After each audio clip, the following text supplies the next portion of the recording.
Good evening, ladies and gentlemen. What's going on? How are y'all doing today? It is another beautiful day in Zamunda. Happy Friday for those who are watching. We're going to have another open panel. As the title says, man, this is a new definition of summer madness. It is hot out there. Hope you guys are staying hydrated, especially if you live in the South Florida area. Holy shit, man. It's been getting hot. But, hey, shout out to everybody. What's up, Finsanity 5? How you doing? So, again, no word on Tua's contract yet. Mandatory. What's up, Vinsanity 5, Cap for Life, Ryan AP, Marino's GOAT, man. Please make sure you hit the like button. Crypto, what's going on, man? You got the link, so come on up if you get a chance. You know, that's if you're not on Pete's panel. I understand if not. You know, Real Talk Perez, what's going on? Yeah, well, it doesn't start off open yet, so.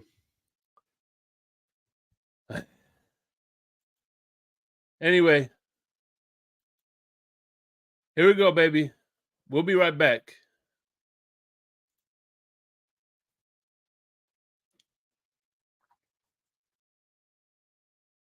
Turner Yell makes the stop in the secondary for Denver. 1st and 10. The fake. Good block in there, and down it goes. Caught at the 30. This is the dynamic hill. He's in for 6. Tyreek Hill. Touchdown. What a block. Take into your hands a plan. Your own hands can land your own brand. And damn, I feel like no one takes accountability. They want the credibility, convincingly unwilling to put in the hours it takes to get some power. Don't be fucking sour. Take a cold shower. Scream until you're louder. Work until you're prouder. And all the doubters, they're just your downers. I swear to God they all let me down. I always fought just to wear the crown. I'm off, it's these fucking clowns who were all taught they deserve it now. It's only worth it if you work for it. So, like I said, you know what? Let's what's going on, Q? How you doing, bro? How you doing? I seen you wanted to troll Mike Florio today, but it wasn't a live episode, Q. What's going on, brother? How you doing? Oh man. Vamos gatos indeed, baby. So, like I said, it's open panel. You know what? Let's open it up. Come on in, baby. What's on your mind? What is on your mind?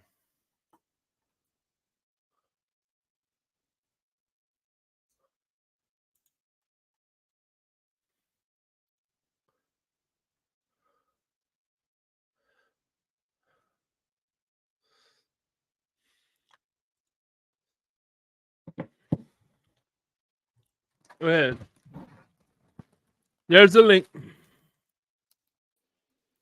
Hey, did Pete let you off the hook? He give you the. I don't know who that is. By the way, last night we did Insomnia at 3 o'clock in the morning. We dropped the episode of Crypto 101.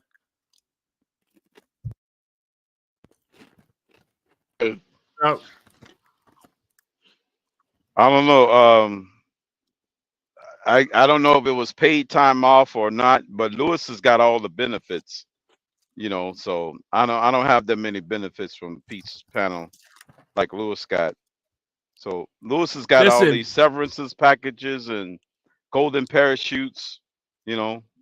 Lewis has got all the deals. I would say don't go to the butcher who gave you that face, Michael K. But that was in God's hands. So. Oh yeah. The butcher, damn. This is a nice haircut. I don't know what the hell you talking about, Michael K. Damn. Listen. Just because haircut. Yeah, listen. Just because I don't get my haircut with a Flowbee and a soup bowl doesn't make it a bad haircut. We know about you white dudes. It's perfect. Y'all use that fucking Flowbee thing. It's perfectly fine, Jake. It's perfectly fine. Michael K puts a soup bowl. He puts one of those soup bowls and cuts his hair with the little soup bowl. Like the Mark Shake's Davis. Shake's got the Kelsey fade. Yeah.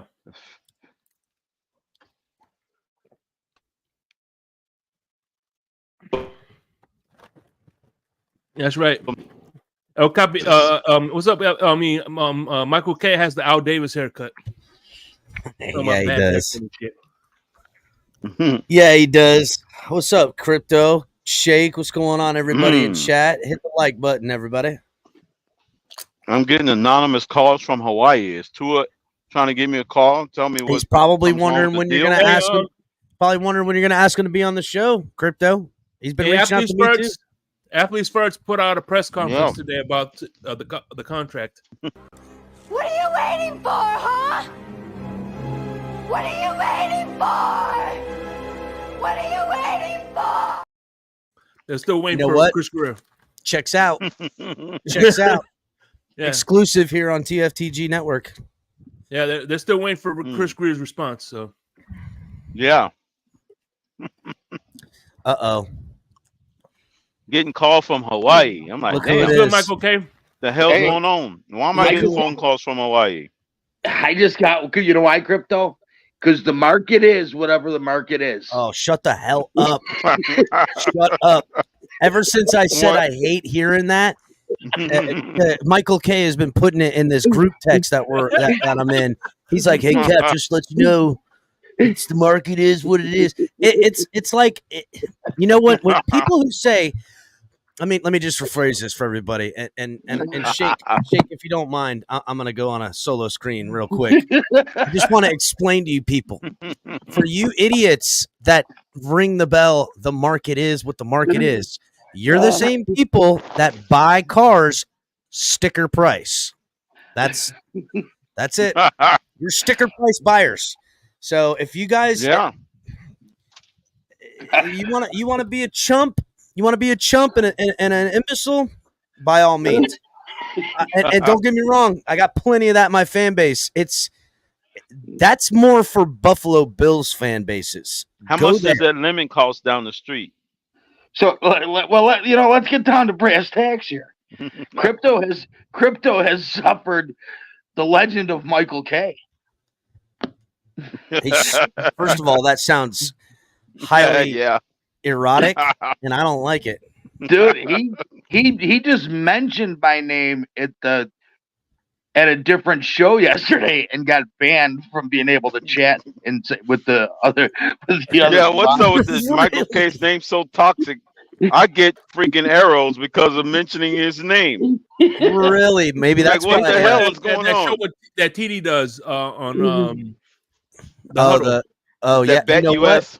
You know what, Crypto? Yeah. That might be who's calling you from Hawaii. Yeah, that could be. Does he have like a burner account? Dan mentioned. Look at real talk. Real Talk Press says you can't negotiate a brand new car price. What? Is that guy serious? Yeah, he's a Tua fan. He's obviously not a brand new. He's obviously just not getting it, But hey, whatever. I'll settle for a lemon. Hold on. Real Talk says this isn't an open panel, and people can't handle the real. I clicked the link. I dropped the link so you could come up, homie. I mean, it's in there. Cap for life. I know. To the top of the chat, right? Again, the only reason Florio knows anything, Cap for life, is because he's stealing it all from us. It's been confirmed. Unlike Dan Mitchell, we welcome opposing views. Oh, right. Well, listen. First of all, I've chatted with Dan. That wasn't even an opposing view, though. I got banned. That was just me mentioning Michael K. I was actually agreeing with the guy. Crypto, here's the problem. Here's the problem, Crypto. Michael K has so many burners, they can't take a shot. They can't take a chance. They're like, that's another burner. Take it off. That's what it is. Yeah. And shout out to my second. They could have thought I was a burner. Yeah, that's true. Shout out to my eighth best favorite Seminole fan. That's my man Kevin Lee. I think he's number 8 now this week. Shout out Kevin Lee, man. Von Joe in the building. What's good, Von Joe? How you doing, bro? Red, White, and Bills. I'm glad to see Red, White, and Bills back. I'm going to be Red, doing White, and this Bills. episode with Hey. Insomnia episode with Red, White, and Bills coming With up Sean? soon. Cool. Yeah. Coming up. Yeah. So everybody, the link is pinned to the top of the chat. No need to. I just pinned Drop it it up again. there for you. Hit the Thank you, like brother. button. Got only a couple likes on, guys. Hit the like button. We do so many shows that the algorithm, they don't help a brother out like it used to, and it's the slow season, so they're not pumping it up. So we need everybody in the room to immediately hit the like button when you're getting in chat, please, Hey. everybody. Hey, check this out. We did an episode of Insomnia right last night. I wanted to introduce the people to crypto, but crypto got so into the weeds that I think he cured my insomnia, man. I went to sleep last night. Oh, you fell asleep? Damn, crypto. But no, when crypto isn't turning he up, fell asleep on his own show. well, to your defense, Shake. When crypto isn't turning up or jovial like we see him, he can be super. What's the word I'm looking for? Monotone with his speaking on something like that. I could see how you could get just absolutely like in school when the teacher's talking, it's all the same toning. He could totally Same get tone. you there. Yeah. Plus, once your brain starts working like that, you're just I don't know if I would have made a great librarian or not, or astrophysicist. You would have been a great professor. Professor Crypto. He pretty much, he pretty much taught me what crypto is, and it's a pretty good episode. But yeah, Shake's insomnia was cured. Raphael Good Courtnight.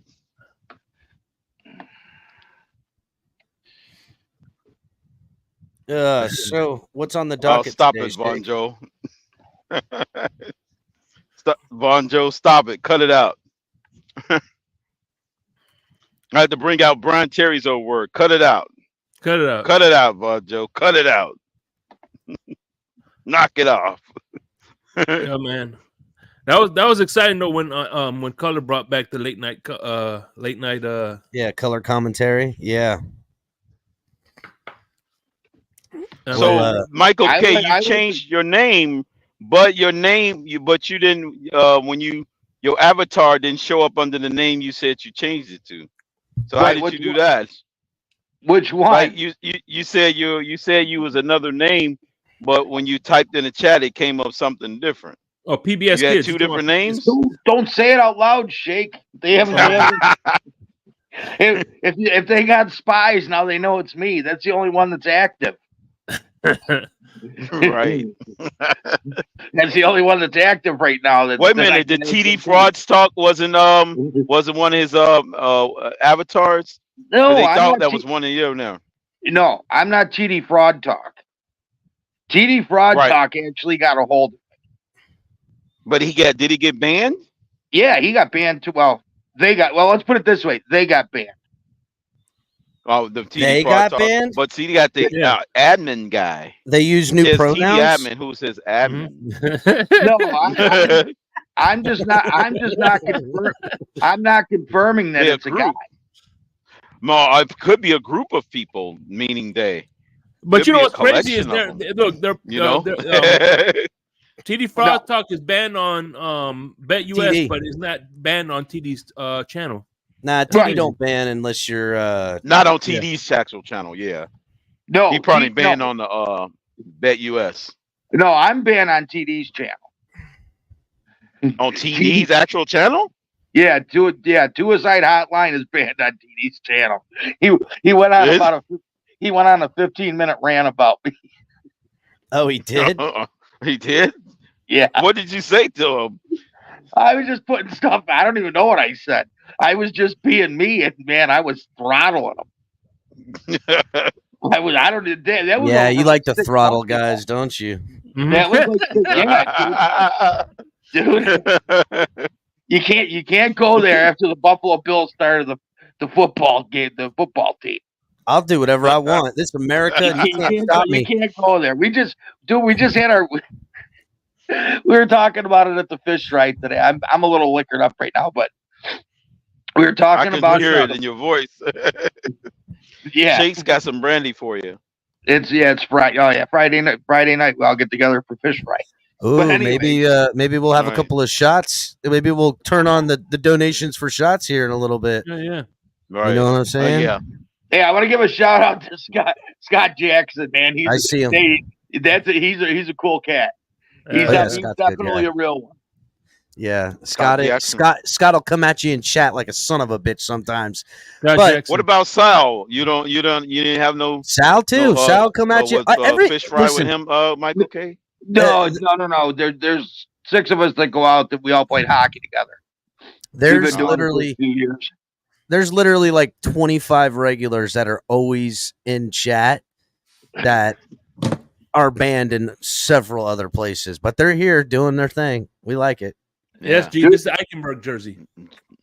Dude, Scott Jackson. I think what's Scott Jackson. He said something on oh shit, who's the dude from New Jersey? Not Larry, Richie? Larry. No. Fred. No, Oh, he's got Dudley his Do show. Wrong. Douglas, yeah. He Oh, said, Okay. he said something harmless about Tua, and that's it. You're banned. I'm not taking that on my channel. And it was Scott Jackson that said it. I don't remember what he said though. It was great. It made it in. Doug was on last time. He talked about that. Man. He said Doug Scott got- might be the only one not banned, and I said, well, Scott's usually, he's kind of, gets at it a little bit, but he's a nice enough guy. He said he was going to think about unbanning you, Scott. I guess that didn't never happen. I don't know. That sucks. No, he's Scott Jackson? unbanned. He's unbanned. Oh, he is unbanned. See, look at Yeah. that, Scott. T.F.TG Network doing the fucking Lord's work out here. You're welcome. Mhm. Yeah, I think he is. I think he said he was going to unban him because he made it in one of Master Works videos. The one that Reason had pulled down for a day. What happened? What? Dude, Oh, I remember the Master at Tua Work got reason slammed? thing. Oh, you talking about because he criticized Yeah. Tua in Cincinnati game. It You was, talking about from when he got to Cincinnati. He made fun When memes Tua- about Tua head. yeah, when Tua got hurt or something, Master at Work made a video and Reason Yeah. had bitched to YouTube and had it pulled down. It was down for like maybe 24 hours. So Master at Work, Something like that he did. He's retired. that's what he says. He says I he's don't know if retiring he from officially social retired, media. though. Well, I seen I it. don't He said, buy that. "I'm not." That's what his bread is buttered. Well, again, Crypto, he keeps saying he's retired, but I keep seeing him putting posts on X. That's what I'm saying. He's retired like 5 times. I know he had some medical stuff, which looks like he's out of the It's just weeds with he's that. kinda laying back for Looks like to he's out of heal. the weeds with the medical stuff, but he keeps Yeah. saying he's going to retire. I don't know why he keeps saying that. Like, he should just, What's up, Sal? How you doing, brother? What's going on, Sale? Hi, see and chat. I got my. Hold on. Let me say hi in the chat. I'm sitting at my desktop. Yeah, I remember that. Cap. I Cap. do. Anus Campbell. Uh, There we go. That one didn't last Ennis? long either. oh, that's we were talking about Ennis. You put Ennis Campbell in there. Oh. Damn. So- Kevin, hold on a second. Kevin Lee says, Shake and El Cap, this is a special season because I've decided for every win Miami gets in the AFC East, $100 will be donated to the channel and $50 for every win that's not. Ooh, we riding it out, Kevin. We're going to see. We finna see. That sounds like a good decision. Well, I hope the Dolphins go undefeated, damn it. Hey, so I made a bet with Lou today about the Panthers. So if Panthers win, he owes me a Cohiba at the next tailgate. And if they lose, I owe him a Cohiba. So let's go Panthers. Almost got it. Word. Shake, I want you to prepare yourself for an Oilers win in 7. We'll see. Well, you're crazy. I'm Hey, gonna get me a Cohiba tonight, baby. I'd like to, but you know what? The Oilers manhandled the Stars, and Bobrovsky's a sieve right now. He's not play. Dude's played like 40 games in a row. I think there was like 2 starts he didn't have in the last 40. He's tired now, and it's in his head. That's like the worst thing. That's worse than a field goal kicker missing 2 kicks in a row. Nah, he's good, dude. He'll bounce back. Raph says King DTA. Okay, yeah, he's good. He just ain't doing it no more, dog. Like it's just wasn't working for him for whatever reason. But he's still a friend of the family. You know, he still pops in, says hey every now and again, and we see him around. He just doesn't really, partake in that way. He's got other shit going on. You know, this stuff is grueling to say the least. Mhm. Everybody who does it long enough, when you want to go from participation, from watching and enjoying to participation to then creation, it's a grind, bro. It's a grind. Takes a lot out of you. Tell me about it. Takes it out of you for sure. But yes, that's the truth, Scummy. DTA said he'll make a full comeback after Tua's cut. Which, hey, could be at the end of this season, Scummy. You could finally get your wish. Yeah. Tua could ride out his 5th year. He won't necessarily be cut, but he could enter the free agent market. Oh, Oh, man. And like I said, man, this Tua's contract signing gives me OJ Yeah. vibes. Oh, Okay. word. Yeah. Tua's contract giving you. Oh, look, there's Perez right there. What's up, Real Talk?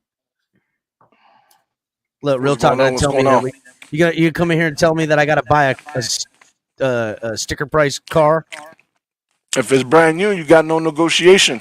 Yeah, I do. I used to sell cars. You don't. Absolutely. 1,000,000%. Want me to tell you how? How? Okay, so you sell cars, so you know guys need to make quota on cars, right? Mm-hmm. So, and also, if you're not selling cars, what happens? Nothing. You get fired eventually. No, you don't. So you could just be bad at your job, not sell any cars, and work there forever. But You don't hold get on. paid. I've never heard a 3-year-old chew Cheetos that loud. Sorry. Yeah, you don't get paid. Car salesmen work on commission.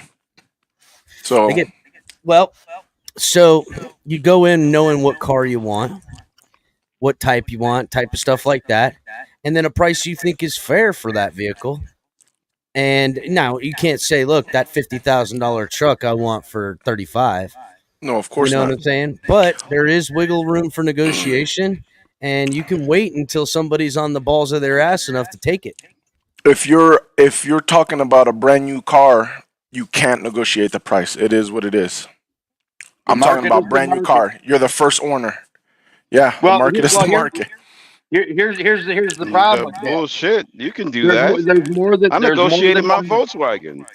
Absolutely, It's not brand new. More than one. There's more than Yeah, one hell of it Chevy wasn't. dealer. There's more than one Chevy dealer in town. So if one Chevy dealer doesn't want to do it, you guarantee the other one does. They want your business. That's what I'm saying. They're all the same price. They all have the same price. On a brand new car, it's the same price. Mm-mm. Yeah. Different prices in different And I just want markets, to say different, something to Von states. Joe. That Hawk Tua thing that's fucking everywhere on the internet right now. I'm fucking sick of it already.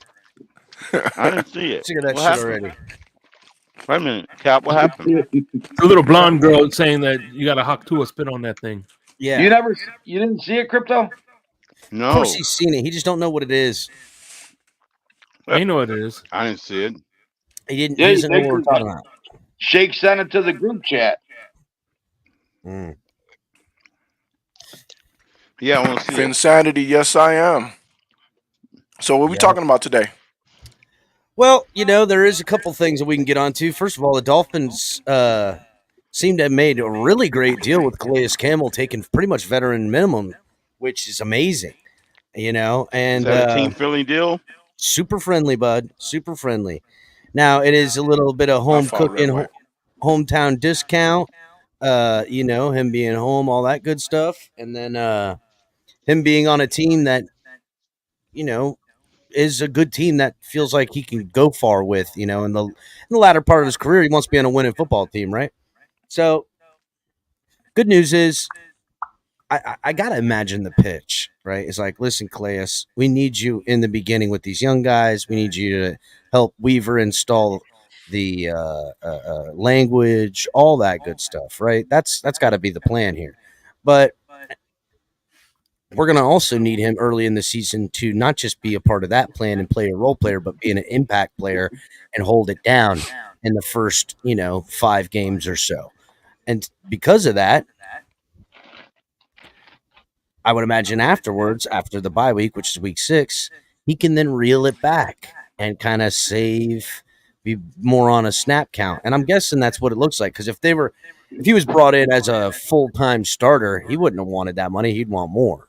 So there's obviously some language in a not written down in the contract, some form of understanding that we're not going to take you in the last year probably of your career potentially and just completely run you into the dirt too for the money that we're getting. So there's a little give and take. It sounds like a real honest conversation and contract. So I'm excited about it. I thought it was great. You did you guys draft a defensive tackle in the Nope. draft? No, we drafted a pass rusher in the first round, defensive pass rusher, outside linebacker, Chop Robinson. So I want to start this by saying that I do think it was a great pickup, Campbell. Sometimes when people hear me talk, they think I'm trying to trash a team or something. I'm not. I love talking football, whether I'm bigging up your team or not bigging up your team. I do think it was a great pickup. I think you guys might be reaching a little bit when you talk about like, oh, he wanted to go to a winning team and this and that, and he saw Super Bowl contention. Well, I promise you this, Perez, and I don't mean to cut you off. I promise you a losing team was offering him more money. So that's at least half. I don't know. You could be right. Between us and the I Carolina have no Panthers, idea. he would pick us over the Panthers. Yeah, maybe. I have no idea. I have no idea. I'm just saying I think it's a lot more of hope reaching that's what it is than we know if it is or not. Well, I would say the contract. I mean, we're going to eventually find out on his sitting Well, out. no, just hold on. I would say the contract kind of dictates that that's the case because it's. But I mean, it's a veteran. Yeah, it's a veteran minimum. And Yeah, he's that's a guy not that last year with the Which is stats still that a he lot of got money. $7 million last year. He's taking a third to be with Miami. He was in my division. We played the Falcons twice. I don't remember him. Well, that's just and that's not. But it sounds rude. Him, so you're but saying what you never felt his presence. Yeah, exactly. And I'm not saying that like he might have made some plays that it wasn't no big play. He did his job. Like again, if you see him, you can tell he can do his job. You know what I'm saying? He's not a slouch. He can do his job. If let's just say the Bucks were on trying to get another Super Bowl and we were on that train and we picked him up, I'd be like, that's a great pickup. Another guy that can start, they can do his job. We ain't got to worry about him. He's a veteran. So I'm not crapping on what you guys did. It's a great pickup. I'm not when I say no, I got you. You're saying when I'm saying that I don't remember him or I didn't feel his presence. What I'm saying is if I felt his presence, there would probably be a market which you would probably have to fight for him. You get what I'm saying? So what I'm saying is you got him for a veteran minimum, that's great for you guys, but it doesn't necessarily mean that you know that he took less. Everybody could have been like, yeah, we can only give you a veteran minimum. Yeah, but you know what I'm saying? we know. Well, here's the thing. Here's the thing about as far as feeling presence. Look at Max Crosby. We didn't feel his presence with the Raiders. There's a lot of pass rushers that we didn't feel their presence, but it doesn't mean they didn't make an impact for their team. True, very true, very great point. Truth can't told. even. And not only that, it's a great point. The Falcons, a dumpster fire last year too. You know what I'm saying? Like, it wasn't a dumpster fire. This year's bounce back team. They might be this year's bounce back team. But again, I don't want to say dumpster fire because we've seen worse than that. Yeah, the Panthers are a dumpster fire. Certainly not a team that was, on the up. Hey, I was asking about this dude the other day. What's up, Ron Levy? Ron Levy, what's up, Ron? I was asking about him. What's going on, brother? Long time no see to the left. I was gonna say I saw him in the chat. So I want to ask you this. Yeah, he's backing around in the fold. Who would you rather have on a team? You're getting echo, by the way. Would you rather have Shaq Barrett or? I'm echoing. No, El Cap. Somebody's Yeah, when no, yeah. El- Oh no, I'm not echoing. It's not me. Yeah, I think you are. Was that Well, me? you're the only one echoing when it's talking. Well, that's because I have this great microphone. It's not me. we have the same microphone. I think. Is it Yeah. me? Amazon, 1995. So are you asking me who would, if I'm the Dolphins, who would I rather get? Yeah, Calais Campbell or Shaq Barrett. No, I think they're both perfect pickups for you guys. Both of them. I think they're great pickups. Yeah, but in this scenario, you can only take one. It would have to be Campbell. It would have to be Campbell. Calais Campbell But- over Shaq Barrett. Well, that's yes, okay because of your know a need. little bit Because about of your Shaq need. Barrett. No, yeah. Okay. Well, the thing with Shaq Barrett is he has the bigger upside. He easily has the yeah. bigger upside. Okay, because Debatable, Shaq though. Barrett's Debatable. Shaq Barrett is younger and everything like that, but never No. in Shaq Barrett's career was he ever as dominant as Calais Campbell has been for the most part. when the first year with us, he had the most sacks out of everybody in the league. He led the league His in rookie sacks. year. His rookie year. Not his rookie year, his first year with us. We picked him up from the Broncos. He was with the Broncos for a couple of That's years right. under watching who the outside linebackers when they won the championship? DeMarcus Ware and the dude that's with the Bills now, Von Miller. He was basically their apprentice. And then we picked him up and he balled out. First year, I think he had like 22 sacks or something like that. 20 sacks or 22 sacks. Yeah, I something like remember that. him coming into the draft. But- I was like, man, I really wanted that guy in the draft. He was slowly declining with us, and it was a little bit because his age and a little bit because they were keying on him because he was our best pass rusher by far. And then he got the injury. So last year, he was his first year off of the injury, so he was kind of, we couldn't sign him back. But this is going to be his second year off of the injury, so he might have a big bounce back, or he might just have a little bounce back. But either way, I think it's a great pickup because you need it because of the injury and the ceiling, the ceiling the potential that you could get with him if he has a really good bounce back is very high. But the only reason why I say Campbell is because I think that was a much bigger hole that you guys need, next to Zeiler. Well, agreed. Like he's a defensive end, not a pass rusher, but he can rush the passer, and I could get that on that. I mean, listen, I thought all year we needed a defensive tackle. It feels like to me, for the most part, the D tackle position, because that's our defensive coordinator's expertise. They're just going to roll in with Zach Seiler as the DT and then a bunch of guys that they're going to try to see what they can get out of as far as role players and who can be coached up. So that's what it appears to be. Tier Tart has the best workload and production numbers in that position, but there is some question about his motor and his I don't want to say drive because he was a small school guy that fought into now an NFL contract and stuff. I don't know. It's his conditioning. Yes, thank you. What's up, Ron? Hey guys, long time, huh? Yeah, it has been. How you been, buddy? I'm doing okay now. I had a little bit of health issues, but I'm doing better now. Wanted to come on and say hi to everybody. I missed all the Dolphin chat, so Well, we missed you too, buddy. I should be able to come a lot more often now. Shout out to you. I'm glad you're doing better. Thanks, guys. Appreciate it. Hell yeah, Ron.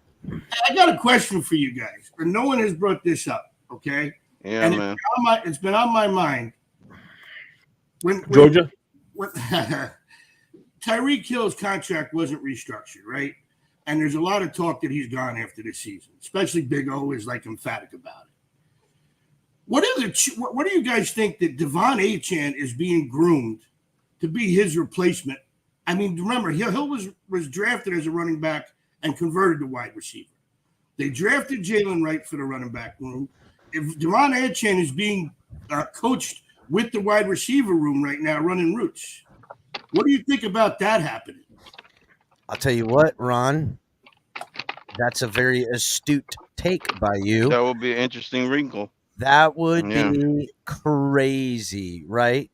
If Devon Achane can turn into a surefire multiplicity route tree wide receiver with that speed and size that he has, and the Dolphins on the small frame, bro, that would be crazy. That would be awesome. Yeah, I'm about it. That's insane.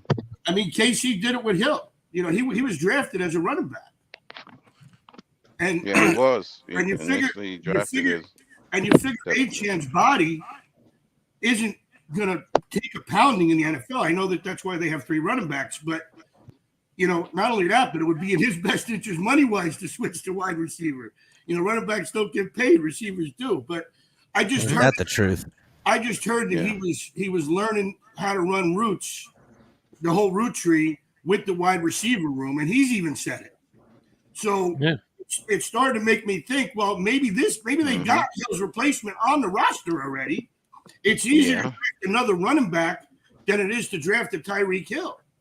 So I'll say a couple things about Tyreek Hill. Right.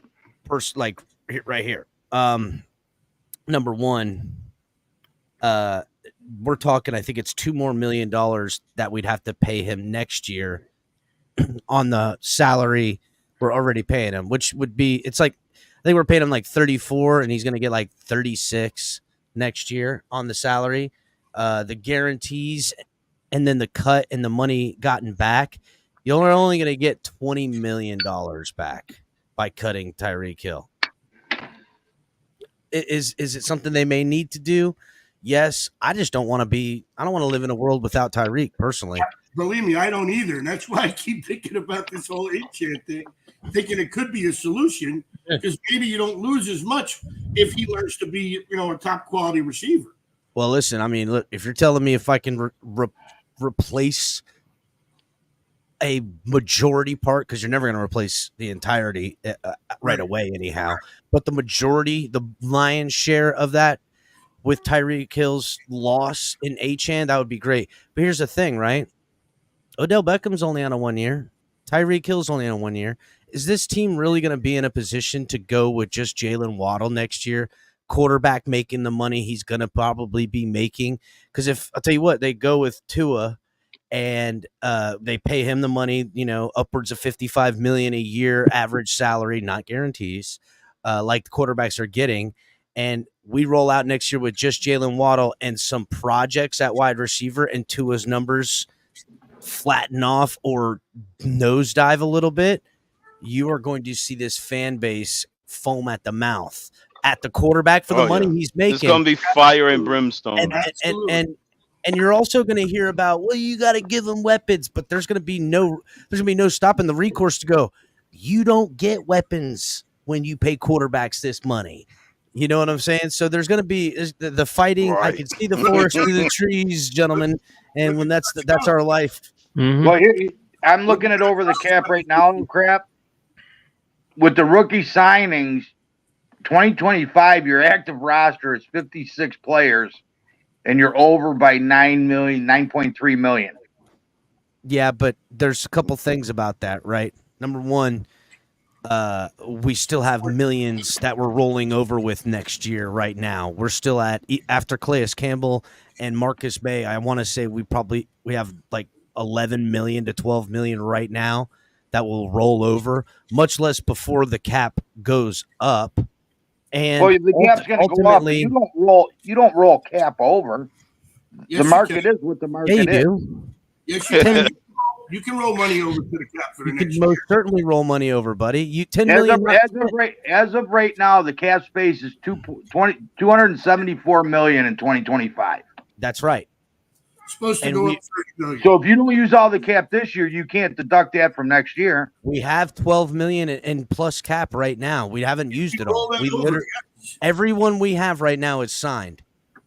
We have 12 million left over. That would roll into next year. And if they redo Tua's contract, you're going to have more. Potentially, yes. Maybe not, but yes, potentially for sure.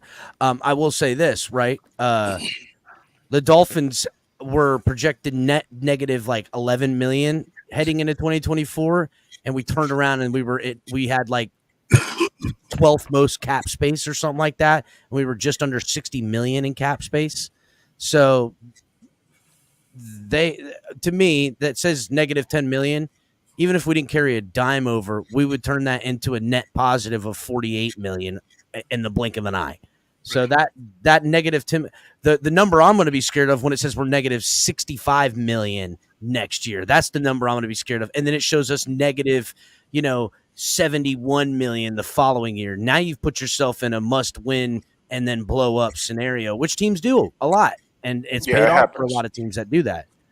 I would say, Ron, I think it's a very observing take on your part, as well as I think G in the comment section said that he was saying the same thing. I don't think it's likely, to be honest. I think we're taking a little bit of credit, or a lot of credit, to be away from Hill as of what he can do as a wide receiver.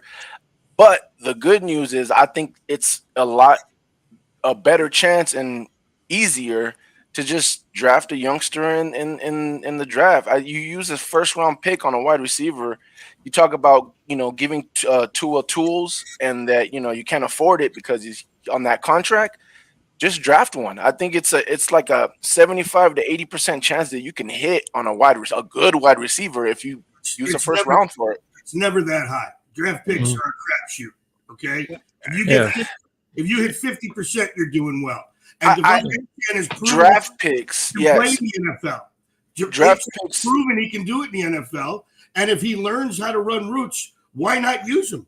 Well, you can try. I'm just saying I don't think he'll have the same impact as a real wide receiver. Maybe. I think that chance is low, and I think it's way lower if you and like you said, the draft picks is not a good chance. But if any position is a high chance of hitting, it's the wide receiver. I believe the wide receiver is the easiest position. Yeah, it's the easiest position to pick in the first round. If it's the first round, you got a good chance. How many have the speed and quickness of Tyreek? Devon Achane does. What if you substitute? He's proven he can play in the NFL. And don't forget, Tyreek was drafted as a running back. And so was Lamar Jackson. Right. And I'll say this, Ron. One, there's a lot of speed in not Tyreek speed, but there's a lot of speed out there that's always coming out of the draft. That's serviceable. That can still be good. Two, don't ever sleep on route running. Just because you ain't got the speed, if you can route run somebody, I understand I can do the job. And number three, and number three, what if you substitute speed for size? That might even help Tua. Give him a big guy with some good, decent speed. This I don't know. That's Johnny Smith. This offense is predicated around the two outside guys opening up space in the middle for the rest of the offense. So to put a big guy on the end, you got to change the offense. Not necessarily. 49ers don't have two speed demons. True. The offense worked perfectly well. But Ayuk and Debo aren't fast. They're not speed demons like our guys. Yeah, none of them have the speed you guys have. But again, you guys, I know you guys feel like you have the same exact offense. It's different concepts, different things that goes along with it. And number two, if there was anybody, there's only one other person I would choose over Mike McDaniels to scheme up a new offense, and that's Andy Reid. If there was anybody that I would be like, hey, we have to change the offense, give it to Mike McDaniels. I think he's great. He might not be a great head coach, but bringing the offense together and scheming something up, he's really good at doing that and making it. He's innovative in creating specific offenses. I don't want to lose getting guys open. That's my thing. My thing is I'm trying to find something, some solace in the fact that if we lose Tyreek, we can replace him. I don't want to lose. I don't want to lose him. I want to. No, I don't either, Ron. I don't think. I think cooler heads prevail with keeping him.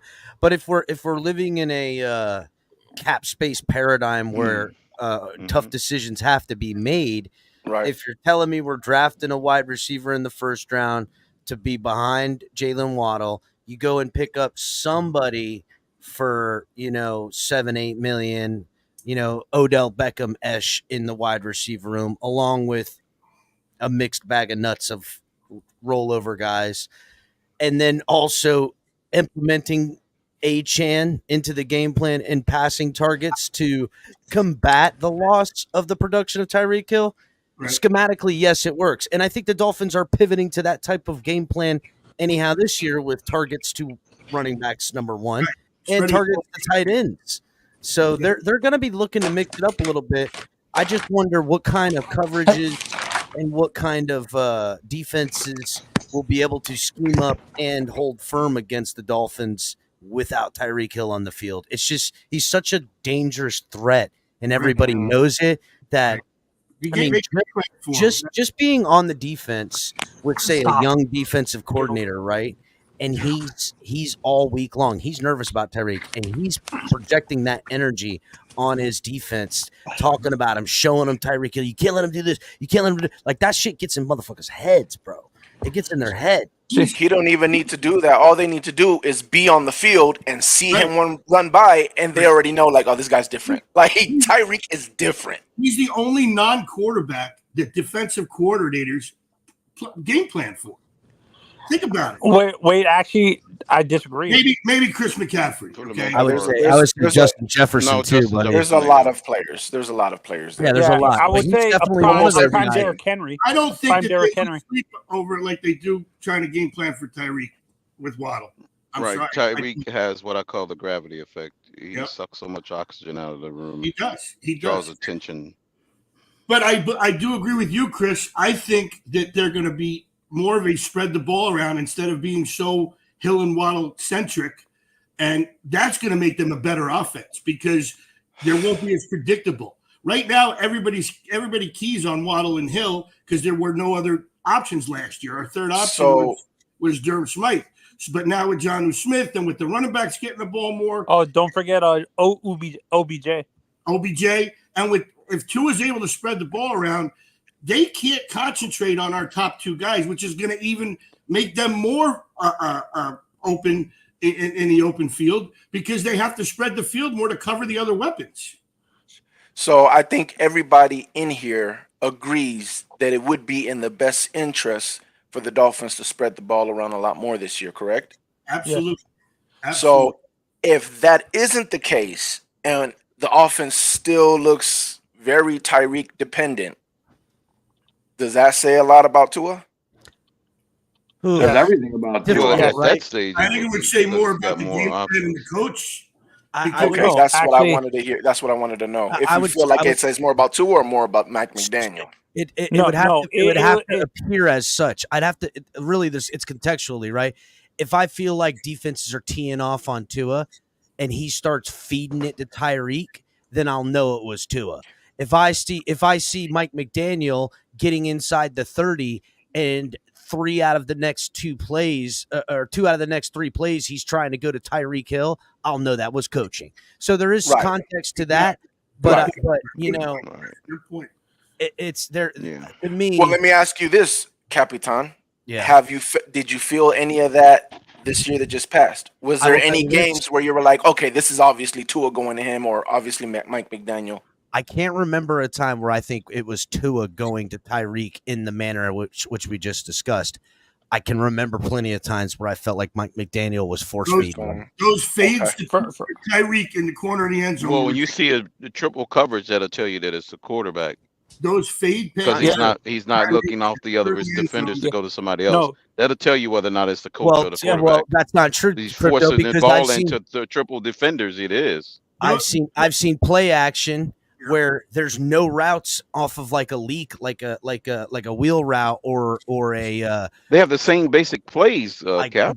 I'm just telling you. There's always a real route option. When they call a fade in the corner of the end zone, designed. That's a design play, and you don't go anyplace else with it. A fade is a fade, and when they're throwing fades to Tyreek Hill with 2 guys on him, that's a bad. Love Tyreek Hill. No, it's not a fade. No, it's always another. No, because there's other options on the backside. Doesn't matter. The fade. That happened in the Dallas game. Inside the 10-yard line, fade route is a called play, and you look for inside or outside leverage. That's just a quick hitter. That's not technically a called play, though. It's a called play. That's just a tech place because it's short. Sure, they could change it. They could change it at the line. Exactly. It's a called play, but it's only supposed to go through if the defense is showing you what you want to see. But if you're seeing, I'm sorry. I want to say when it comes to I think fans when they see that Tyreek and Waddle are on the same side of the field and Tua is going through multiple options when they're on the same side with routes, they think that's a progression. To me, that's not a progression. He's just Mike McDaniel is setting up to that side of the field because he knows, Like I think he's limiting the amount of routes going across the field for Tua, like to progress. So it's stuck on one side. So it's multiple options for those two guys. So it's stacked routes for each I guy. get you. There's a lot of reading at the line before the ball's even snapped, and he's already knocking off options right there. That's kind of what Real Talk was saying, and that's true. I will say this, right? Unpopular opinion, and something you haven't heard a lot of people say because they don't know how to articulate it in the way I'm going to articulate it. It's a real defense of Tua Tagovailoa, and the Tuaneers don't know how to articulate good defense of him like I'm going to do for them. I believe it was heavily coached up, not only by Tua's personal trainers and people that help him that offseason in 2023 heading into last season, or 2022 heading into the 2023 season, excuse me. I would say that they had an eternal. I wouldn't be surprised if they were practicing like clock plays where ball is snapped and you're letting that ball rip in 2.5 seconds. Yep. And I'm just telling you that purely he's timing based. Yeah. not just timing. I'm talking about a personal training and a coach's training for two reasons. One, because of the concussions that he suffered in 2022, because of the injuries, because of all that stuff. I'm talking about nothing to do with timing. Yes, it does have to do with timing, but not the reasons that we saw his play. And it was done to protect the quarterback because the coaching staff probably has made, we need you out there more than we need that second and a half more of time for you to try to make another play. And I think they thought that they were going to be able to scheme it up so much in a way that they were going to be as effective, live and die for the next down. And we did that at times, and it worked. But there was, against the better teams, we didn't have enough opportunities to live and die by the down enough. And what And goes Cap, along with that, Cap. hang on, Anthony. What goes along with that, Cap, is if you watch as the season progressed, when we lost Connor Williams and we lost Robert Hunt, that added to the fact that he that they were coaching him to get the ball out of his hand even faster because they couldn't rely on the offensive line to give him anything. That's right. It was done to protect him, to protect the offensive line, and to be schematic in a way that they knew that they were going to have these types of operation limitations.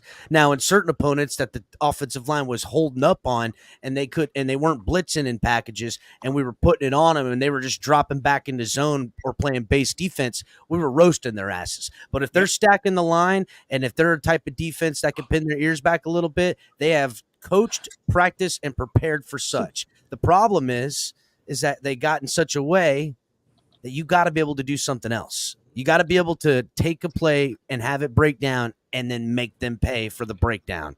Right. And you don't need it a lot. You need it, 3 plays every other game, really. You know what I'm saying? And Cap, this is what makes me mad when people say guys like Purdy and quarterbacks like Purdy and Tua are the only guys that can run this system. When that's further from the truth.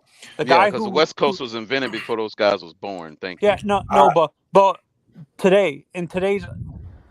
there's a guy that we saw do it in Houston. The offensive coordinator is from San Francisco. Yeah, same system. So he's running the same system. And where does that argument come from that Tua and Purdy are the only guys that can run this system? It's a false argument that was made, and no one's been able to. I forgot about C.J. Stroud. That's a good point. Nobody ever think about the fact that C.J.'s system came from San Francisco. I was going to save this for another channel. Hold on, Ron, real quick. Let me say this because I've heard that a lot about, this other player can't, only a few quarterbacks. People talk about accuracy and they talk about anticipation and spot throwing with Tua, and they use that as a trait that is better than other traits, and that's false. That's false. It is a different trait, and a different way to be a quarterback, but it's not the only way or the better way to be a quarterback. It is just another way to be a quarterback. So when you say that this quarterback can't be in this system because he doesn't have the anticipation of Tua or he doesn't have this of Tua, another person that was speaking about this that people took the wrong way was Kurt Warner. I know you guys probably seen that. Kurt Warner talking to that dude on lockdown where he said Tua makes the play longer in the beginning of the play. That's how he's doing it, with anticipation. So just because someone like, let's say, Lamar can't anticipate like Tua doesn't mean he can't run that offense, because why? Kurt Warner also said what other quarterbacks do is they extend the play after the play, right? It's the opposite of anticipation, is extending the play with your legs. So there's other ways to accomplish what Tua is accomplishing. He is accomplishing it with anticipation and some accuracy and quick releasing. Well, some people can anticipate as well as Tua, but guess what? They might have a stronger arm, so they don't have to anticipate as big as Tua anticipates. Some people can run out the pocket and make the play go longer, so they don't have to let the ball go right away like Tua has to. Like, it's not that what he does, In no other one else words, can there's do. more So ways to skin a cat, basically. exactly. Thank you. And RTP, and what makes me mad, they conflate timing and anticipation as the same thing. Are they the same thing, in your honest opinion? Say that one more time. Like when they talk about Tua, they say he has both timing and people conflate timing and anticipation as the same thing. Are they two different things, or are they the same thing? They're different things. I believe they're different things, because you can anticipate somebody being at a spot, right? But your throw's not timed enough. Two different wide receivers can get to that spot at different speeds. So the anticipation of you being there, I can get you there, but the timing, that's where chemistry comes in. People forget about this. Oh, anybody can throw to a spot. That's what every quarterback does. Yeah, every quarterback throws to a spot, but you still have to have the timing with your wide receivers, or you don't know how much mustard to put on that ball so it could get there when the wide receiver gets there. That's what the chemistry comes in, because you know the speed of your wide receiver, of your weapons. So there are two different things. Yeah, that's why it's or where to lead them with the ball, or also anticipate if a safety's coming, you want to throw it maybe back shoulder instead of leading them with it. So doesn't get See, and when I bring up that guys like, what makes me mad when I bring up that guys like Herbert and Allen can run this system, people say no, they're not going to run it. They're not smart enough to run this system. Like, they're stupid. Like, people. Can you explain why people assume that? By the way, how mad do you get? Do you like want to punch a baby or something? No. They use this Josh Allen's it annoys me that they say at that point. Herbert and Allen are stupid. Like, they can't. No, it has nothing to do with that. Offensive coordinators design an offense designed around the quarterback's strength. Okay, it'll be a totally different offense with Josh Allen. Exactly. To his strengths is anticipation, timing, and getting the ball out quick. Josh Allen's strengths are extending the play, running with the ball, and being able to take a hit and unleashing a 60-yard bomb down the field once he extends the play. Those are different traits. Both work at quarterback, obviously, but the offense's design is based on the quarterback's characteristics and physical traits that he does best. If they're not doing that, they're disservice to their team. So I'll say which means McDaniel will be forced to change it. I'm asking. I know what you're asking, Anthony, because a lot of people make a big thing about Brock Purdy, and they try to come up with a reason. How is it possible that Brock Purdy runs this offense better than Garoppolo? And that's where it comes with the mind. And really what it is certain people look at things the same way in humanity, you know. I might look at something the same way as somebody else, but somebody else has a different way of looking at it. Brock Purdy sees the field and the game of football the way his head coach does. And that's why his head coach likes him on the field, because he sees what I see. And when I see something and we could take advantage of it, I know he'll see that same thing. So some people might mistake that as intelligence, but I will say this when it comes to that, right? Once again, Kurt Warner talked about this. A lot of Tua fans was mistaken with what this man was saying. he talked about that Tua was doing a lot of reading the defense. But if you listen, he's also saying after that, what he would like to see from Tua is going to that next progression and that next progression, and not having to just count on if this defender moves away, then I can throw it here. Because when you just count on that, which is reading the defender and not reading the defense, then whether you're right or whether you're wrong, that's all you got. And if you're wrong, now you don't know where to go. But if you're reading the defense, you can say, okay, if this guy, I think this is cover 3, this corner's should drop all the way back, and I should be able to get that comeback route to Waddle. Oh shoot, he dropped in. It's not a cover, it's cover 2. You don't have to search and say, okay, who's open? Because you know it's cover 2 now that corner came down. What's the weakness of cover 2? Down the field in the middle. Who's down the field in the middle? You should know. Boom, you already know where to go. So that's the difference of just reading a defender and reading the defense. So people think that Tua is like this smart guy, and I'm not trying to bash on Tua, but I feel like there's a lot of things that shows that he's not even far along in the offense. There's more to the offense that he hasn't gotten to yet. He's only gotten to the first part, which is the first, sometimes second read. That's how I see it. I don't know. No. And I've said this.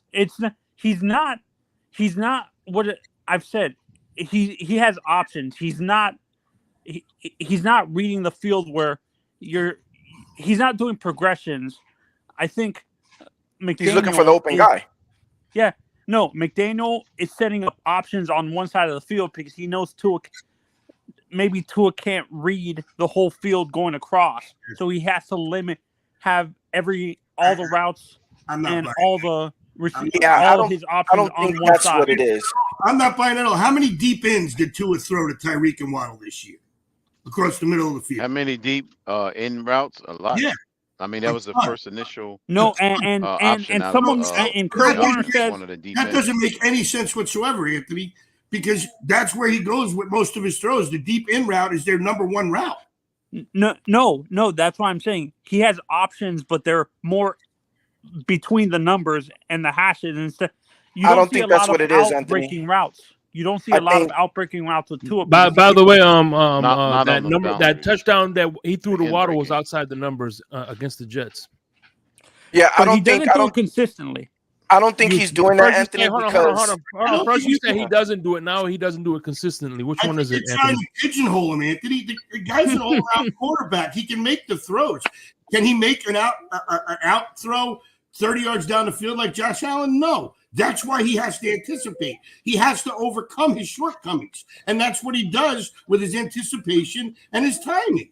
And that's what Kurt Warner was. You just got to not be baited because that anticipation can backfire. Exactly. You can throw an Yeah, interception. if you get baited. that's what I can say. Tua's easily baited for some reason. I don't know what it is with like the better defenses. He gets easily baited to thinking the route is open in the middle of the field when I think that's because he relies on the play so much. When you were talking about the offense all being on one side of the field, I don't think that's because Tua can't read both sides of the field or whatever. So I think it's just a play design. I think he's overloading one side to get whatever player wide open. And again, for Tua, all he has to do is say one defender, I'm watching him. If he goes to this guy, then this guy should be open. If he goes to this guy, then this guy should be open. The guy underneath should be open, which he does a very good job at that. The problem that comes in is when he's already assuming that and the player doesn't move. Now he's like, oh, crap. Now the routes are already doing what they're doing, and now they might be covered, and now he has to go somewhere else. Then he gets flustered because now he's like, I don't know what I'm supposed to do now because the guy That's didn't why I move. say it all depends on the defense.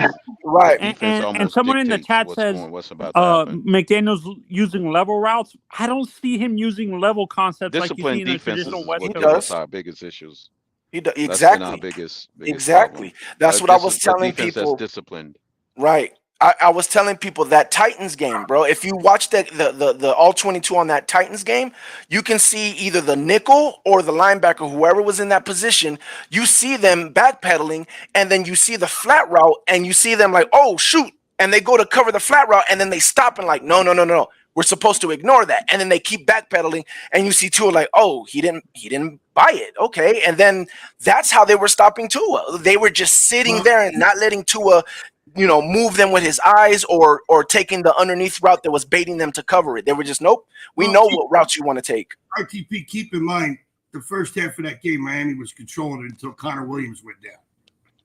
Connor Williams got hurt in that game. And that's when the second half the offense shit.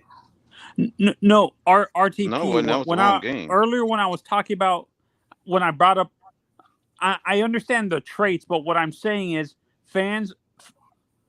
Tua fans say are calling, like, they're saying that guys like Herbert and are not intelligent. Like they can't. I know.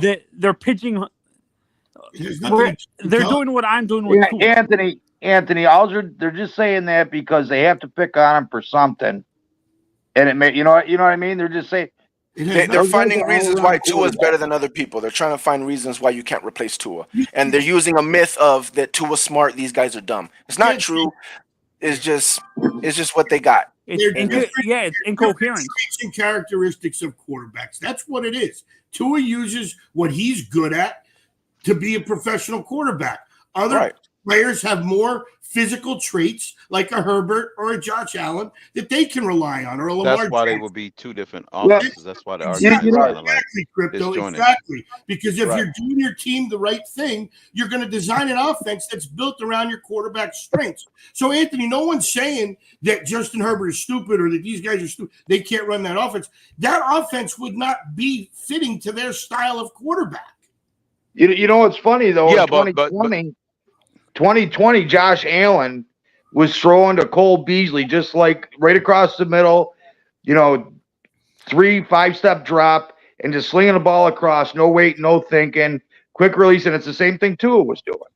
But nobody wants to. And Michael, I was recently watching an interview with T.F.TG. How many catches he get that year, Michael K? Was that the one he had? He was like the second option. I think he had like 102 catches or something like. Yeah, he had a high volume. He had like 800. He had almost 1,000 yards. But that's when Allen came out of his shell because his accuracy was awful. So he was using that timing route, just like Tua does with the crossing patterns and everything else. And Beasley, and it's a shame that he didn't work out after his broken leg. But it's the same principle. Earlier, El Capitan was saying something, and I was like shaking my head because I thought he was going to say this. When he said, how do we not know it's the head coach? And what I thought he was going to say was, how do we not know it's the head coach that's telling Tua, hey, when all fails, just go to Tyreek. When all fails, just go to Tyreek. Like, because he goes to him a lot, and obviously the offense is built around him. But I think it's a big thing that the offense, whether it's because of Mike McDaniels or because of Tua, it runs through Tyreek so much. And it feels like, again, when he's asked to get off of Tyreek and maybe go to your second and your third, because the second, he doesn't have a problem with the second read unless there's a little bit of pressure. But the third, fourth read, he, sometimes he gets it, but most of the time he panics. That's the problem. Look at who his targets were. Durham Smythe was a number 3 target on that team. Now you have Odell. Now you have John. More burials for the most part. No, number 3 in targets and receptions was Durham Smythe last year, behind Waddle and Tyreek. The problem is they're too wide receiver heavy. They need to spread the ball out more. A running back should be the third option. A check down, a screen. Especially with the running backs that we have that can break tackles and can motor in the open field. Now with Jonnu Smith, now with Odell Beckham, I don't think you're going to see the same negative plays when Waddle and when Waddle and Hill are covered or they're not open for their first option. And I also don't think it's going to be, based on what McDaniel said, it's not going to be as Hill-Waddle centric an offense. They're going to spread the ball around. The only problem I have with that, which it could be true because Mike McDaniel could literally call more plays that forces Tua to spread the ball more. But the problem I have with the way that was kind of said was that a lot of Dolphin fans is acting like if you watch the all 22 film you're not going to see other people open. There's plenty of people underneath that are open just waiting for Tua to throw it. A lot. Like there's plenty of other options, but he just doesn't see them. So no, we stick our head in the dirt and imagine that it don't happen. I disagree with that. Hey, wait, RTP, can I ask a question he's though? panicking Why y'all letting Real Talk come up here, steal all the takes I've made for the last 3 years, and nobody in chat is insulting him? Chat, you guys got to start trolling this guy like you troll me when I make the same takes, man. Come on, man. Well, it's acceptable from a Buccaneers fan and not a Dolphins fan, Color. The That's chat the is difference. disappointing me right now. Everybody hit the like button. If Real Talk puts on a Dolphin ball cap, then they'll start insulting them. And I also see what happens. I want to do a personal plug real quick. Color, real quick. We have standards for you. That's why. right, exactly. That's exactly what it is. Wait, I do want to do a personal promo real quick. Everybody, if you're in the Lantana Lake Worth area, make sure you're hitting up Rosalitas for all your Mexican food. They are fantastic, and I just emptied it out into the throne, man. It's really good stuff. Check out Rosalitas. Lantana Road and Congress Avenue in Lantana, Florida. They don't pay me for that. I just had a really good dinner. So and Real Talk brought up something. Well, I think the reason why you see, I think there's a limit. Like, I think guys like, I think Shanahan said something recently. I can't remember when it was. He says he has to limit the amount, like the playbook. For a guy like he limits the playbook for Purdy because he knows there's physical limitations with him, so he doesn't do certain deep outbreaking or in-breaking routes above 50 yards and stuff like that. Everything. Shanahan said this, Tony? Yeah, I can't remember what it was. I think after not this year, but the year before when they first made the playoffs with Purdy all the way to the NFC Championship. Yeah. So he said he couldn't open up the full playbook. He's doing something right. He made it to overtime. Well, he did, yeah. Against the Chiefs, and he went and he was in a championship game until he got hurt. So he's doing something right. You can't knock that. No, I'm not knocking it, but I'm going off what Shanahan says. He has to. Because of the physical limitations, he can't open up his full playbook. I think that's what's happening with McDaniel with Tua.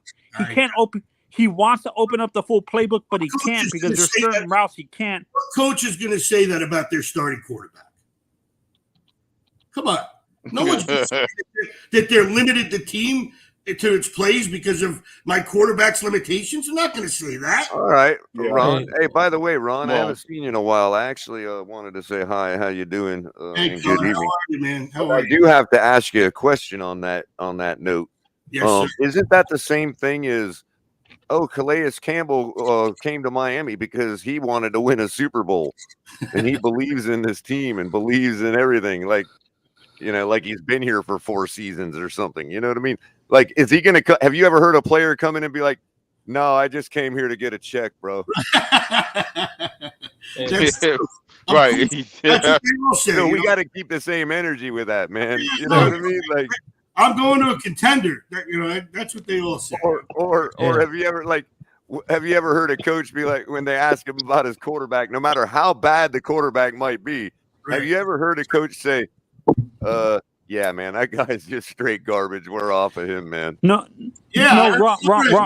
I don't think Salah said that about Zach Wilson, to be honest. Hey, real quick, where do you rank Tua, Perez, and on the 32 quarterbacks? Q wants to know.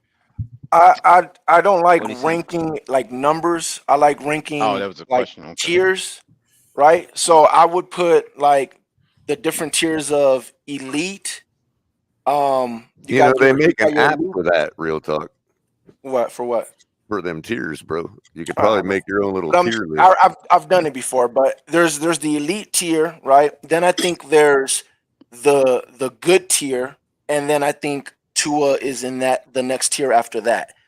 And That's not to say what do I think he's been playing. I think he's been playing at the good tier, close to the elite tier. He's been playing that way. I don't think it's him though. So as him as a quarterback, I put him as not the elite, not good, the one right under there, and then there's the bottom, the rest of the bottom crap. So I put him there. He's a good start. He's a starter. But I don't understand that. It's him making the plays, but it's not.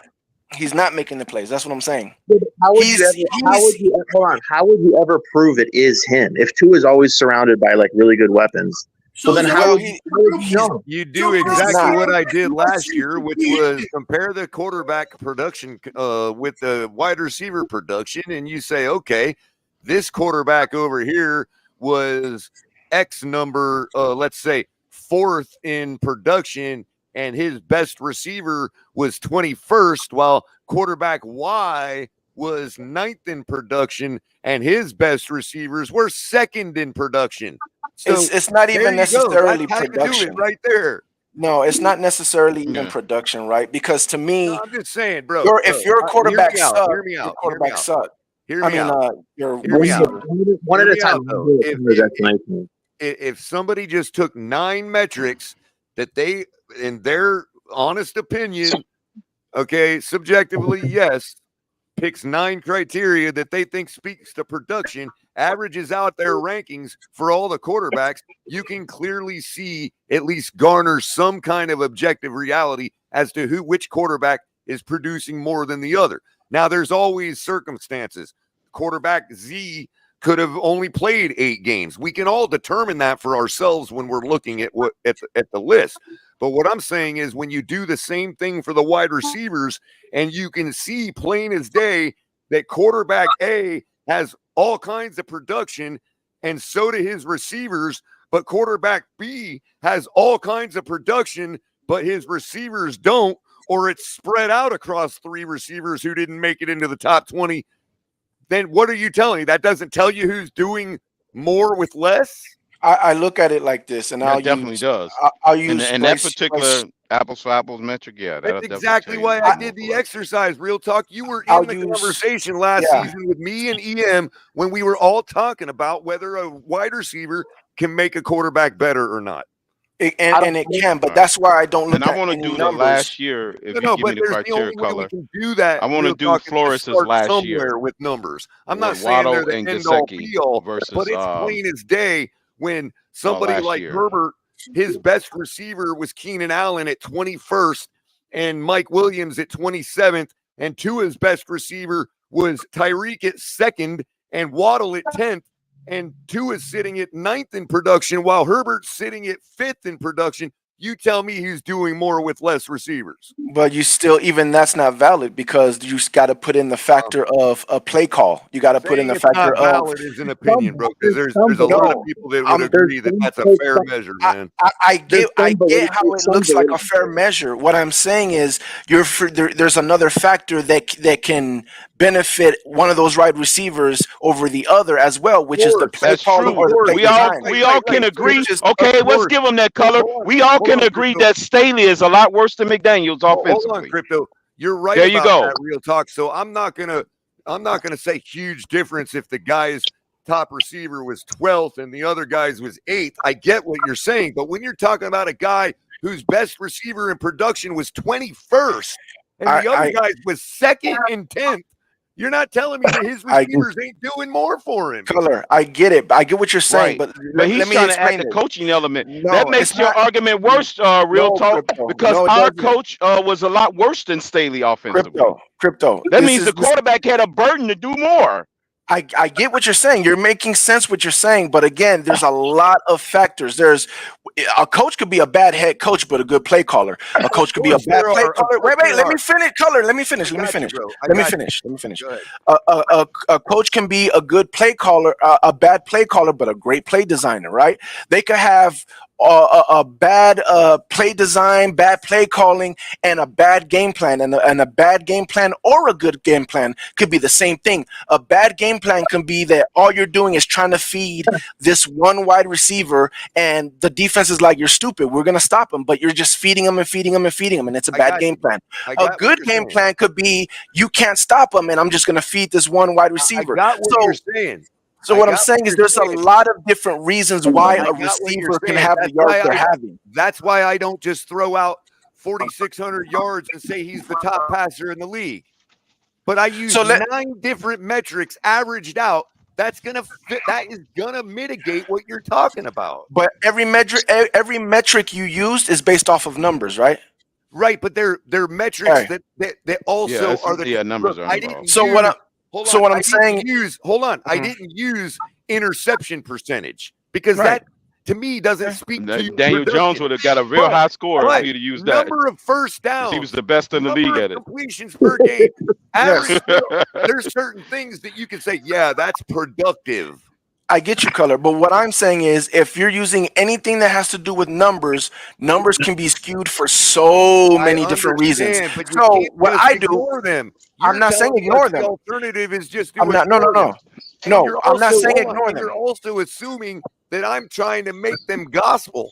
All I'm trying to say is I did the exercise so that we can all form an educated opinion on whether we think wide receivers can help their quarterback or not. So let me explain to you how I break down wide receivers, bro. No, I got you. But let me explain to you how I break down wide receivers and how I end up ranking. Okay, he's good, he's elite, he's tier, blah blah blah. When I look at wide receivers, right, I'm watching obviously the games. Sometimes like Tua, I gotta break down the game film. You got to see more. Of course. But I'm looking for. Hold on, real quick.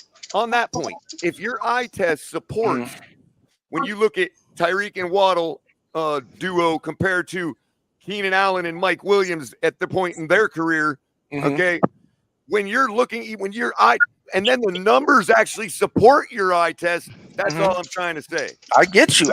I'm not saying it's you're wrong for thinking the way you're thinking. I'm just saying this is how I look at these quarterbacks, right? The first thing I look at, right, is the head movement, right? Going through progressions, right?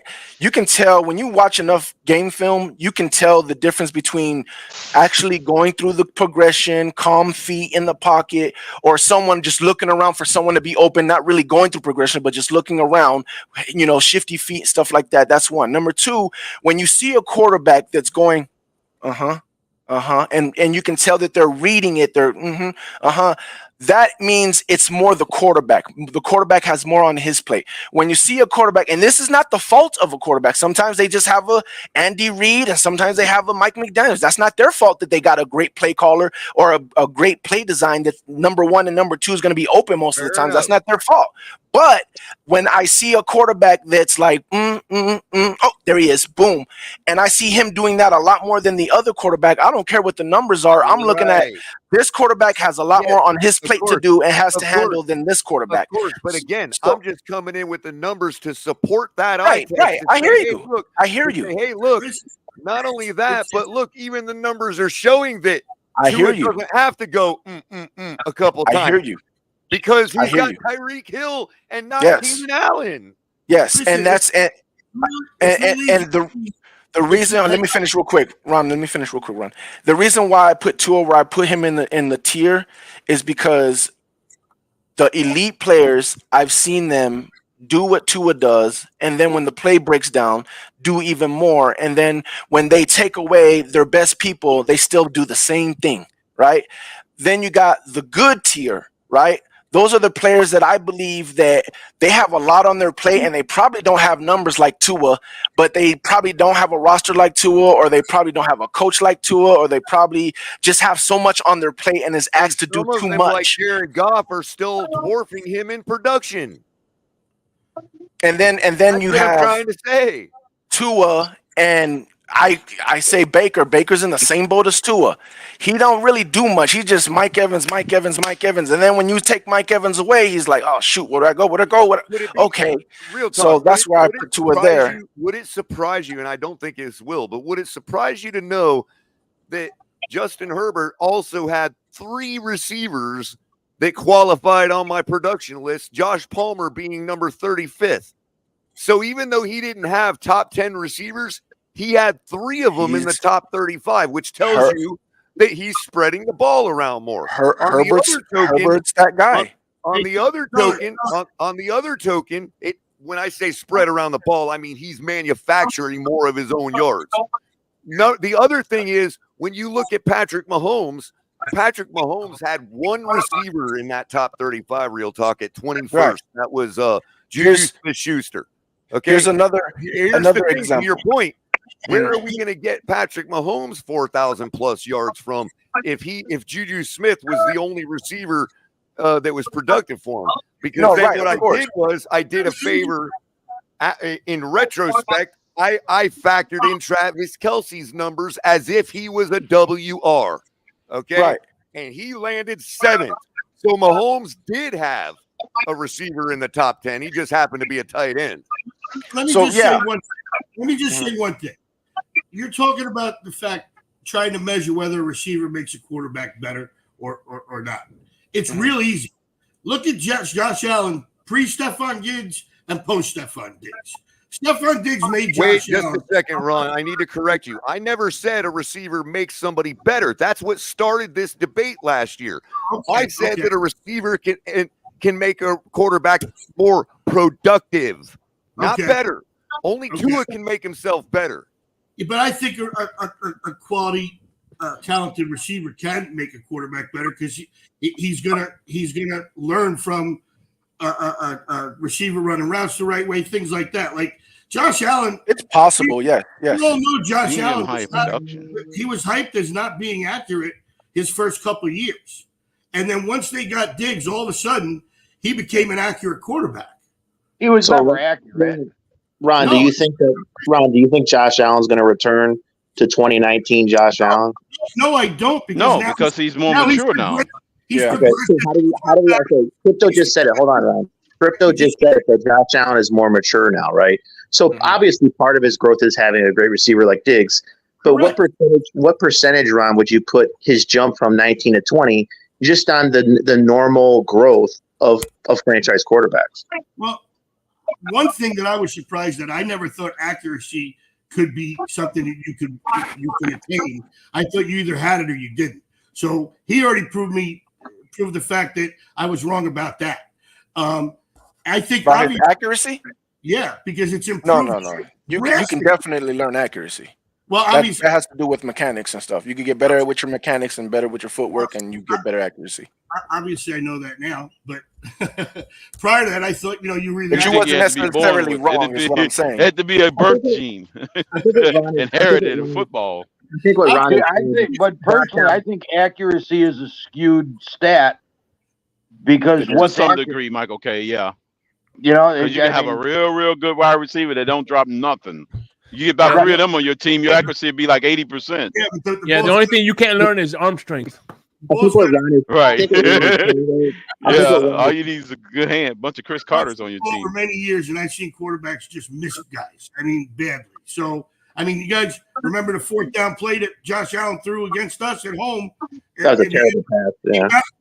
He threw it in the ground. He was exhausted. Yeah, he bounced the ball into the end zone. But it's a baseball pitch. Yeah, exactly. I think what Ron is. Go ahead, Ron. David Woodley was a terrible quarterback for accuracy. He missed guys all the time. So, I mean, that was years ago. Probably, most of you guys probably weren't alive back then. But, I've seen non-accurate quarterbacks play. Terry Bradshaw wasn't the most accurate quarterback in the world either. Terry Bradshaw was good at throwing bombs to Lynn Swann and John Stallworth. He wasn't accurate throwing balls over the middle to receivers or hitting them on out patterns. Well, now you're comparing apples to oranges. He had Lynn Swann. He had a great wide receiver. Right. Hey, real talk. The other thing that I found doing that exercise last year, which I'm working on for this year as well. So we'll have a second annual, which, by the way, I know you don't. I know how you feel about the numbers, but I'm using the same metrics again. So it is a fair comparison from last year to this year, like a year-over-year comparison, because I'm using the same metrics. You know what I mean? Even if the benchmark ends up being wrong, it's still right to compare it against itself. But here's the thing. I have one other metric. Here's the other thing that I noticed doing the exercise last year. Matt Stafford and Cooper Kupp both respectively only had like 9 games that year in 2022, right? Right. Yet Matt Stafford was still made a huge dent in the production ranking list, and so did Cooper Kupp. You know, his receivers. You see what I'm saying? So that he had a bunch of receivers that didn't participate. Better can be seen through what the exercise that I did. You see what I'm saying? Like, obviously, that's Matt Stafford and Cooper Kupp balling in the 9 games they were in. I have another question about the metrics, though. How much of this is considered when a team is 5-11 and they're behind every game and throwing the ball in the fourth quarter, doing whatever they can to make the score look respectable?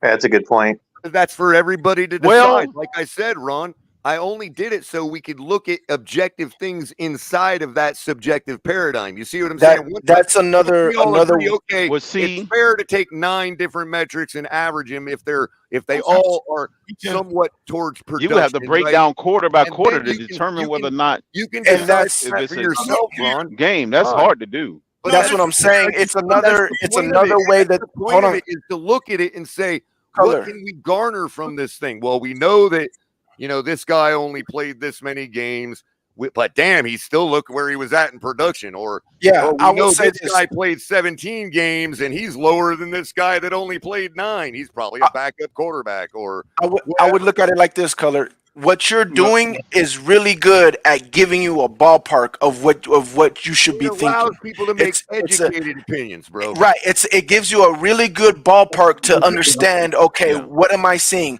But I would say this: if let's say you got 2 free agents, right, on that you trying to choose from, this quarterback or this quarterback, right? It'll give you a good ballpark to be like, okay, obviously this one is better than this one.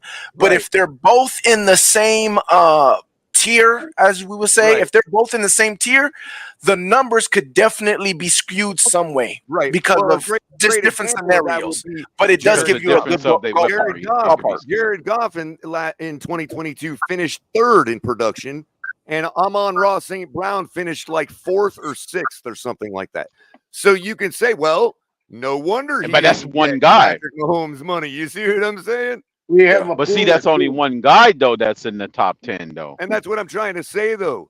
There's those that think Jared Goff needs guys around him, and there's an indicator that maybe they're right. He don't need a lot of people being so high in production. As far as wide receivers. And I hate when people say everybody needs guys. Yes, everybody needs the best guys. It's just levels to win a Super Bowl. Right. That's what I'm trying to show with this exercise. How good do you need your guys to be competent?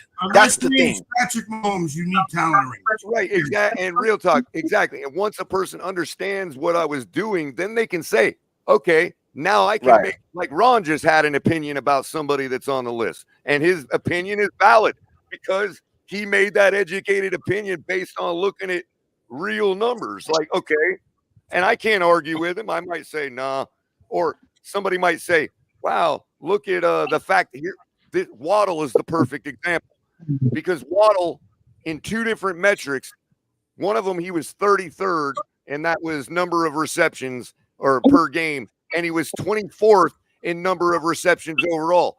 Yet on my production list, his averages put him 10th overall in production. So are you going to tell me that it's not a fair opinion to think that Waddle does more with his opportunities than the other receivers? Absolutely. Hey, Color, what numbers were you using for the quarterbacks? I'd have to pull the list up, but I mean, but what I'm saying, but it was what like I'm 9 saying, different criteria. But those cumulative stuff like first downs, touchdowns, yardage, yards per game, completion percentage. That's screwed up too, because you have tight ends catching the ball. You have right. And so what I did with Travis Kelce was I said, what if his designation was wide receiver? And I factored his numbers on the same 9 criteria, and he ended up 7th on that production list of wide receivers. Right. Well, look at him a wide receiver title. Jared Goff had Sam Laporta. He was a wrecking ball this year. But I didn't have it finished this year. And if my audience says, hey, Color, factor out Laporta, then I will. at that moment. I'll cross that hurdle if it comes. I'm not going to factor every tight end. Otherwise, I do a tight end production list. Well, no, because there's catching tight ends and there's blocking. Right, of course. Again, Michael K. Somebody looked at the list. The audience last year looked at what I was doing and said, hey, Mahomes only has Juju Smith-Schuster, and he's like 20th. So how's that fair, Color? Because he's throwing to Travis Kelce all game. And I said, you know what? You're right. Let's do the exercise. And I factored it right there live on the show for Travis Kelce. I'm not going to do that for every he went to tight 7 because he was a main target. At least because he was truly their number one. But the point as far was as targets. that they were fair to wonder that. They looked at my list and said, there's a flaw, Color, and we need to figure this out. So I factored in Travis Kelce as if he was a wide receiver on the fly, to be fair. Well, but like even the first downs, you might get somebody like, say, James Cook, who caught 40 first down balls, but he's not one of the top receivers, but that's going to skew Josh Allen's numbers. Maybe it will. That's all I'm saying. He caught that many first downs. Like he Lamar caught more Jackson, first downs for everybody. In rush yardage. No, I'm not saying that, Crypto. I'm just saying it could be a possibility. He got pushed down the list because he has all this rushing yardage. Right, even though his rushing is a part of his. Oh, I got a question for you. Right. I didn't see all those rankings. Did the quarterbacks who spread the ball around more rank higher than the ones who focused on just one or two main receivers? Most guys had at least one receiver in the top 15. A couple of them had two. I think Tua and Joe Burrow had two, are the only ones with two. It was T. Higgins and Jamar Chase. Right. Okay. Or I think T. Higgins was like 12th or something. Right. I think the Eagles and the Us were the only two teams that had a quarterback in the top 10 and two wide receivers. Eagles, A.J. Brown and Devonta Smith. Yeah. They were the only teams. Jalen Hurts and Tua were the only guys with two receivers in the top 10. So basically, the guys that did better spread the ball around more, which is what I'm hoping to see. Not necessarily better. It just depends on. Look, what's better is if you're whatever system gets you deep in the playoffs. That's what's better. Absolutely. Yeah. I mean, right. Bottom line, it could be just one tight end, one receiver. Right. Hey, Colin, I don't know if you heard what I said earlier about the possibility that Achane is going to replace Tyreek Hill. They convert him to wide receiver because he's learning routes with the wide receiver room right now. And all this talk is that, especially Big O is saying that Tyreek's done after this year. They didn't restructure his contract when they needed cap space, and he would have been the easiest one to go to. To me, talking about replacing Tyreek Hill with a running back is like it's like Tyreek was drafted as a running back. Like 2 seasons ahead of putting the cart before the horse. Yeah, but keep in mind, so many other players that could come walking through that door to replace Tyreek long before we convert our star running back. But they're already having him run routes with the wide receiver room. Yeah, that's called a West Coast offense, bro. Tyreek was drafted as a running back, if you don't remember. I get it. So was Pacheco. I mean, Tyreek, he wasn't a quote unquote running back. He was a gadget player at like 3 different schools. He wasn't a quote running back. The point I'm trying I don't know. You got me. I don't know. I mean, I don't want to see life without Tyreek, and I'm just trying. We haven't even gotten to camp yet with the guys we just drafted and brought in here, and we're talking about turning our star running back into a wide receiver because Tyreek might not be here next year. Well, the thing is. Well, to be fair, Big O is trying to get him out the door. We all know when the Big O moves off somebody, the organization tend to listen. The thing is, he's the one that's bringing up the concerned about it. Is all I meant. He's trading with the wide receiver room, and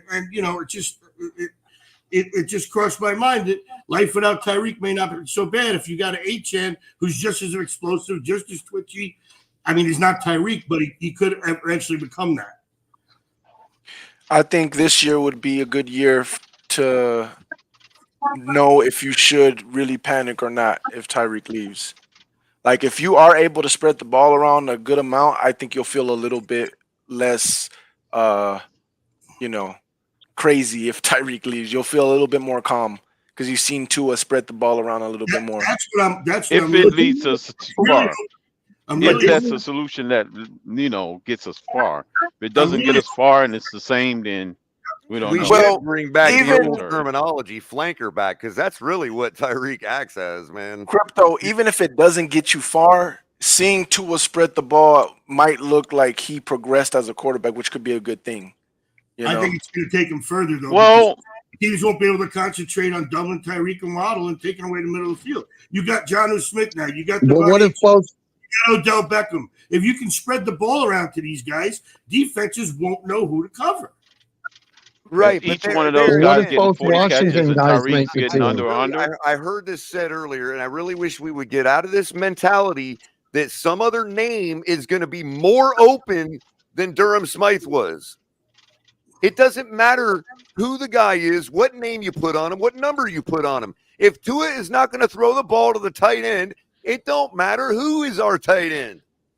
Well, that's the point. The point is we want him to spread the ball around. But how is Jonnu Smith going to change that? Well, I mean, the fact that he can get yards. Or they're after- going to say he's a better guy. They're going to say he's Smith might have been open, but once The he fact caught that he ball- can get yards once after he the caught catch. ball, he was going down. Okay, you hit Jonnu Smith on a slant. Has anybody actually quantified that yards after catch for Jonnu Smith? Yeah, he was. I don't know what's it. Tight ends last year. So what are you guys talking Isn't he about? one of the top tight ends after catch? Yeah, he was one of the tops in the league. I'm asking if anybody's actually looked. No, I haven't. No. But what is it? What do you bring up the tight end? Like you said, what does it matter? No, as a third option. Everybody was crying about we need a third option. The minute the season ended in Kansas City, it's the third receivers while we lost. For some reason. It doesn't matter who it is. that's not- Tua's not throwing it to him anyway. Yeah, So- it's like I said. The problem is when you watch the tape, you're seeing plenty of people open. He So needs to spread the ball around. That's the bottom line. He needs Right. to be able to hit these. I would have accepted if Jason Sanders being the fault why we lose more than a third wide receiver. Hey, caller, he was Or go ahead, he Michael. was Okay. third behind Kittle and Njoku with 7.1 yards. and here's the other thing I would say, because this is what a Tua near fan could say as far as rebuttal, right? Well, Mike McDaniels needs to call more plays where there's other options for Tua, which I do agree for the main and majority of your plays when you're in the game, you might be able to have a small argument about that. But I do see, and I've said this Mike before. McDaniel has an easy rebuttal for that though. Well, He's not gonna I'll let say that fly. I'll say this because I always came with the question, well, what if Tua can't do that? And that's why they do it the way that they do it for most of the time. And the reason why I think about that question a lot is because I do notice, and I've said this before, when you guys are down, right, especially double digits, and you're going against the time, against the clock, you're in the last quarter, I do see Mike McDaniel spread them out a lot, and he asks Tua to actually be a quarterback. It's no more of his little route plays and no more of his little, his little play designs. That's out the window. He throws that out the window and he spreads them out and he says, Tua, play quarterback. And that's when I see Tua do his worst, to be honest. That's when I see Tua panic a lot. Like he looks like, I gotta da. And that, I know people think I'm hating. I'm not hating. If you watch the tape, that's what you see. And that's why I feel like Mike McDaniel stays away from the whole spread them out, Tua, go through your progressions and find the open guy. Because I see when he does that, and he does that when his hands are tied and you guys are down and you have to throw the ball. That's when he does that. He puts that on Tua's plate and Tua doesn't do good with that. RTP, this offense is designed to get the ball out in 2.5 seconds. Yeah. Can I get a chance to answer that, please? By the way, speaking of down, the Panthers are down 1-0. I like Crypto's answer when he's talking Edmonton about is 7. production. It's designed that way for two reasons. Number one, to protect Tua from getting Utah hurt. sucks. Number two, to protect our offensive line because they're not very good. That would be no jazz slander, Shake. It's not that easy to say, let me go through 3 progressions in 2.5 seconds. So you got to understand that aspect of it as well. Tua does that well. I'm not a Tua fan. I'm a Dolphin fan. So, but I think Tua's the best quarterback we've had since Dan Marino, that hands down. And he Absolutely. did help us win 11 games 2 years in a row, even though he got concussed. You know, we were winning games up until he got hurt the year before. We made it to the playoffs. Yeah, the playoff game sucked. Everybody sucked in that game. Okay, but you know, Ron, yeah.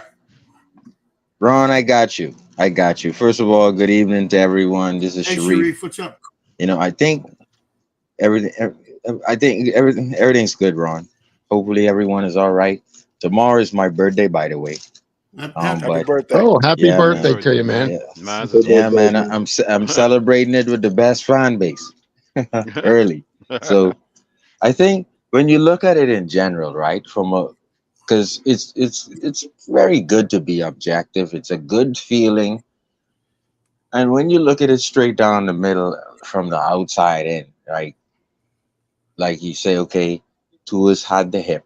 He's had what? How many coordinators? Four, when you include the twin coordinators, Godsey and so that's four coordinators. Then if McDaniel were to give up his coordinating and give it to Darrell Bevel, that'll be five. Um, he was supposed to go in a pro set, which he did a little with O'Shea, meaning drop back 7 step, and then we saw a lot of the times Tua scramble out of that or try to. This is the things that he has done. This is not me using feelings. Mm-hmm. And so my thing is this. Tua's gonna have to do what he does, what he can do to win, right? I remember when and I'm going back to where Color and maybe some other guys can go back with me, Ron. But I remember in Tampa Bay they had Steve Young, and Steve Young always could scramble. He always the Tyler Thigpen. He was always a Tyler Thigpen. You know what Steve Young ended up developing? His accuracy. And he picked his times Super later Bowl in his ring? career. Right. He He picked his discovered times George later in his Seifert. That's what career. happened to him. Yeah, exactly. And he picked his times later in his career to use his legs. Right. So in other words, he inherited I think team too. right. It I at this heard point Steve Young into and Montana at didn't this get along. I'm line right now. I think at this point into his career, I think he's exhausted what he can do, 25-yard outs, the arm strength of, I think he's exhausted that. I think what he needs to do now is do what he needs to do to win. And I am making the case that, everyone was going to get scared and everyone, someone's going to, the middle linebacker is going to light him up. And all I'm seeing, and when I watched the tape again, because I just watched the tape like 2 nights ago, because I have them clipped up, all of Tua highlights running, scrambling. Tua is one of the most untackleable ball handlers. What? Tua does. Wow. You don't get a Really clean number one. You don't. Okay. Are we really doing Once this? again, this is Can I not just jump feeling. in here real quick? When Before you you no, go, I'm Louis, not done. I'm before not you done. go, I'm Louis, not done. Let him I ain't finish. done. Let him land. Let him land. Let him land. See, because that's why you give an objective, and I'm trying to be objective. When I look at the objective straight down the middle, it really doesn't matter really what we want him to do. Like some of us want him to be purely a pocket, and I'm saying that what I've seen him do already, he needs to just get back to, and then people get scared of him cracking his noggin. And All right, all I'm well, saying yeah. here, in order for us to win, he's probably gonna have to do some things that only he can do. No And that's what kidding. Steve Young had to figure out. No kidding. Hey, Lewis, though, I suspect I know why you're up here. Maybe I'm wrong, but I just wanted to clarify that to Ron that I wasn't saying that yards per catch don't matter.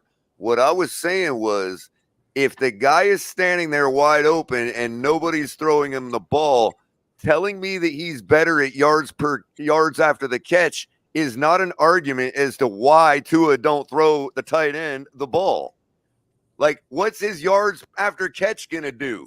if Tua's not throwing That's him the ball. It's still the same thing, bro. And that's Go why ahead, I Luke. said O'Shea, Godsey, this one, that stunted Tua's processing in terms of By the way, this guy's hold on real underneath quick. wide Sharif, he open. never had O'Shea. You know, So he never. O'Shea stunted his Tua never had process. O'Shea. If you told me that Jonnu Tua would get never had is Chad. gonna, if you O'Shea, told okay. me that No, Tua never Jonnu had is Chad more O'Shea. Never agile had Chad. and he's going to get open that more many times for Tua to have a chance to throw in the ball, then I would agree. That's a fair argument. But Sharif, saying yards after catch to why Tua don't throw the tight end the ball is Can not the I just say this real quick because I'm not going to be up here again.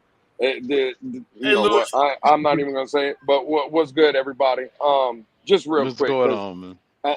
I'm so tired of the narratives, right? And Google is free. It's free. Google don't cost a thing.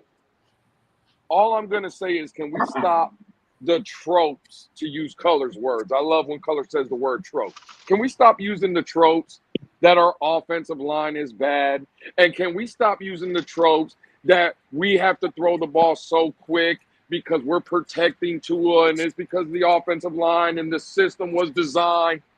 The average amount of time in the league for quarterbacks to throw is 2.7 seconds. Yeah, under If 3. people want to tell me, hold on, Crypto, real quick, because I told you, I'm not going to be here long. If you want to tell me that Tua gets the ball out of his hands in 2.1 seconds, 0.6 of a second is because the offensive line sucks? Right. It's because this is what the offense is designed. Bro, it's the average of the league. And I'm Can only we going to give please you stop one that correction. shit Louis. already? It's I'm only going to make one correction. aggravating, It's and it's a actually weak. like 2.5, bro, is the average. Right. Well, yeah. If you look at the total average, is 2.7. There's 3 quarterbacks that What are I throwing meant was under. there's a whole mess of good quarterbacks that are at 2.5 last year. You know what I mean? Well, there's only 3 quarterbacks that are under 2.5. Tua happens to be one of them. Right. But what I'm saying is, we make it seem like Tua has to get rid of the ball in 2 seconds, and other quarterbacks have 9 seconds to scan the field. Right. And that's not the case. It's less than a full second of time. Like, what are we talking about And to here? Lewis's But point, every he has other- 7 clean pocket picks. You know what? This Let is him why finish, I don't like Sharif. coming up on fucking panels. Because it's goddamn it, no one can fucking finish. No, y'all got it. Go ahead. I just wanted to come say that because I'm tired of the trope of like, oh my God, we have to protect Tua, or Tua don't have the time that other quarterback does, because that's why he stop. It sounds ridiculous. It's old already. But y'all have a good night. Yeah, and also to And that to your point, Lewis, It's very you know, hold Tua on, had Sharif, 7 hold on, picks hold on, with a Sharif, clean hold on, pocket. Sharif. Hold on, Sharif, Sharif. hold on. It's very simple. Okay. Just because his average is 2.1, we act as if we don't sit here and watch us throw an immediate screen 20 times in a ball game. Just because his average is 2.1 doesn't mean he doesn't have plays where it's 4 seconds. Well, Sharif, I was going to say, as far as what you were talking about, Sharif, I agree with you. I think Tua needs to do whatever he needs to do to be a better quarterback, which is going to be using his legs more and everything like that. But I will say this.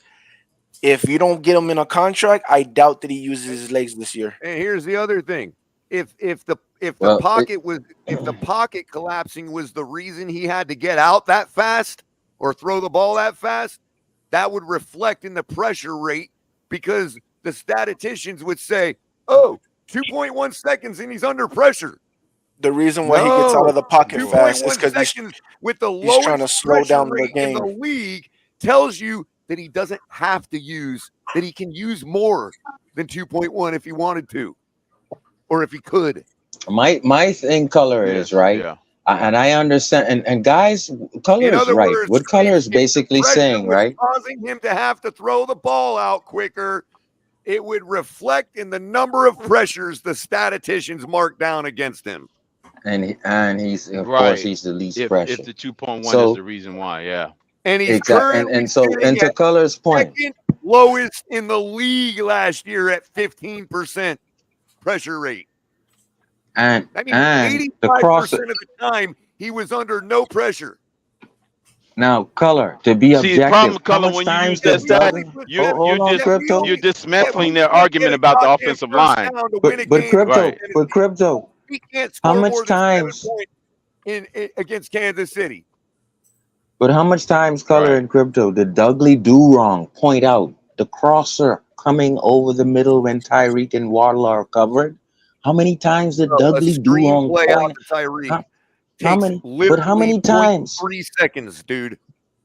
But So what when you I'm run trying to make the 5 case plays is like right. that, when you run 5 plays like that, It's you can gonna have a bring play down the where you hold overall on to the time in the ball for pocket 5 down. seconds and Right. it still won't bring up your average. What's Sheriff saying? I want to hear what But Sheriff's saying. but the thing is, right?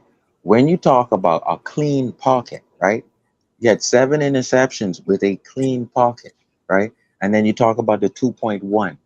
Well, if it's a 2.1, then you're asking. See, I think he's getting caught up in McDaniel's prism to where I have to do it this way, and he's hurting himself because in You his mean the own world propaganda? and Just call it what it is. Real quick, but Yeah. V21's my thing, right? Hold on, I Color. gotta I'll correct finish Hang real on. something quick, real color. quick. I'm gonna I finish gotta real quick, correct something color. real quick.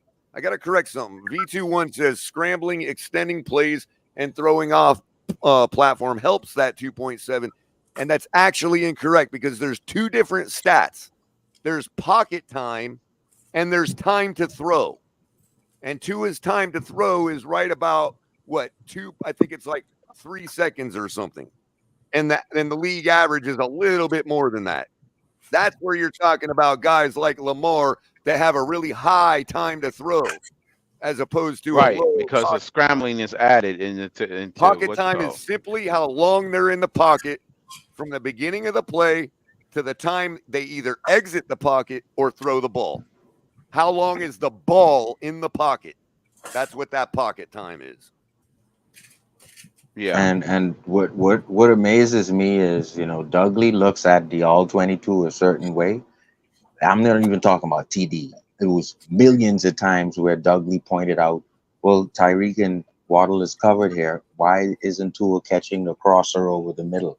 I don't know if Tua couldn't see him, he couldn't hit him, but we talk about tons of time when Tyreek and Waddle is covered. There's a crosser over the middle. There's this check down right there.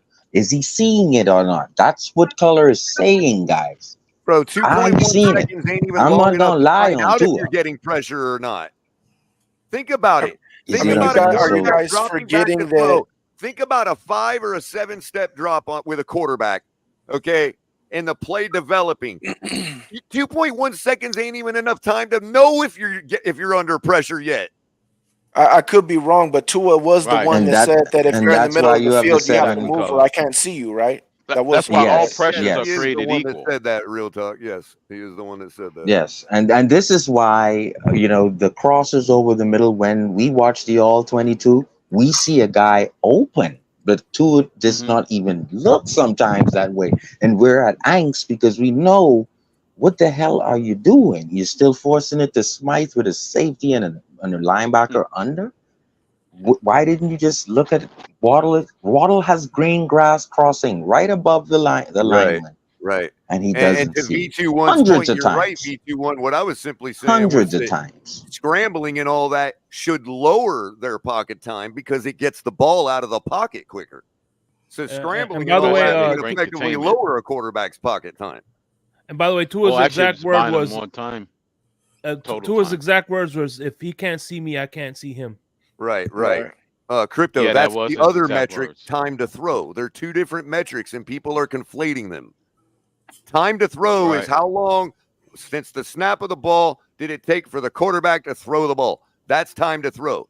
Pocket time is how long the ball spends in the pocket. Inside the So if pocket. a Right. quarterback scrambles out of the pocket, the clock is stopped.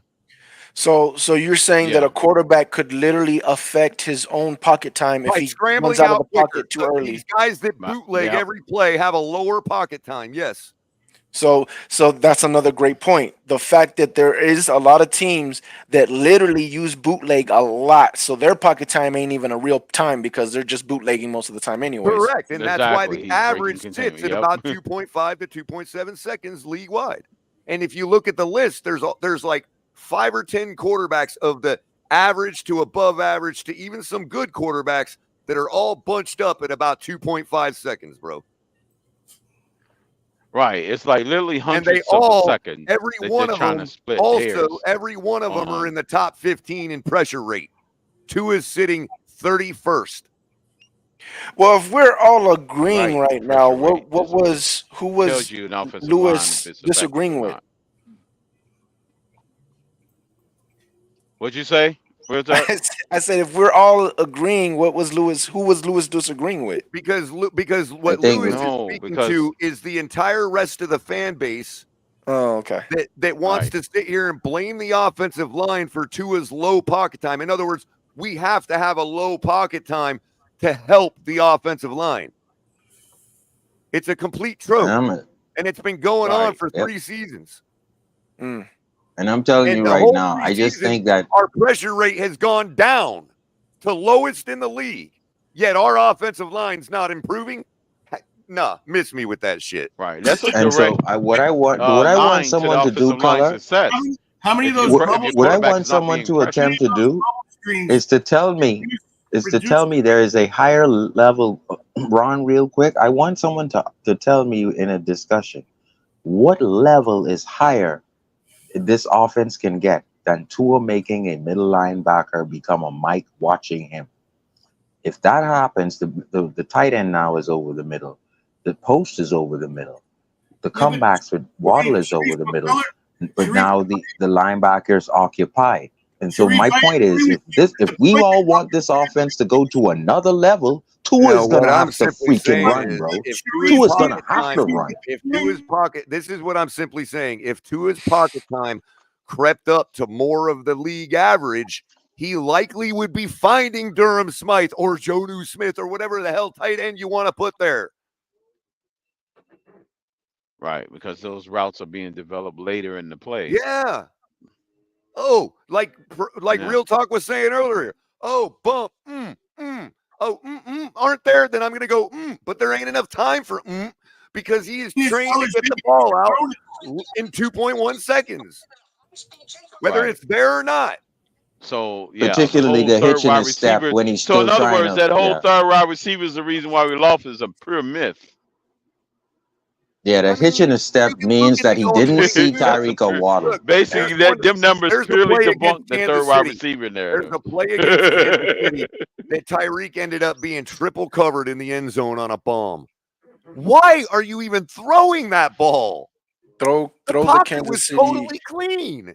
and that's another reason why. Again, Dolphin fans hate me when I say this, but that's another reason why I would panic about Tua. Is it's not that he's having a bad game, because a lot of players have bad games, here and there or whatever.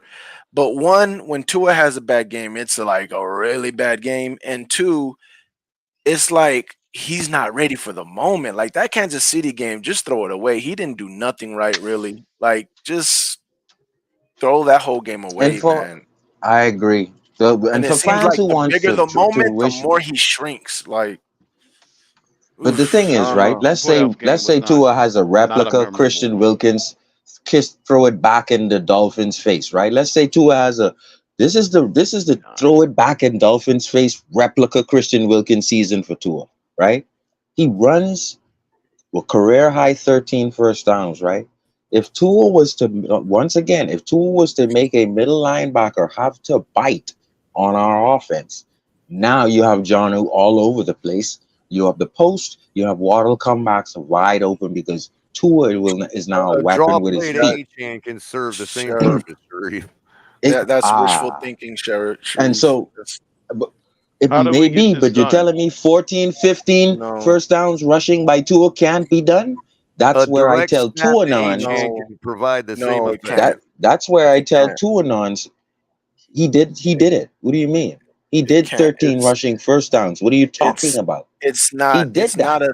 It's not that's that cut and great. dry, It's Sharif. That it's number not a can be thing. easily manufactured by just giving them quarterback sneaks for first downs. What No, does no, that do no, for no. the Who drive? said that? It's killed later No, on. I'm sorry. I never said that.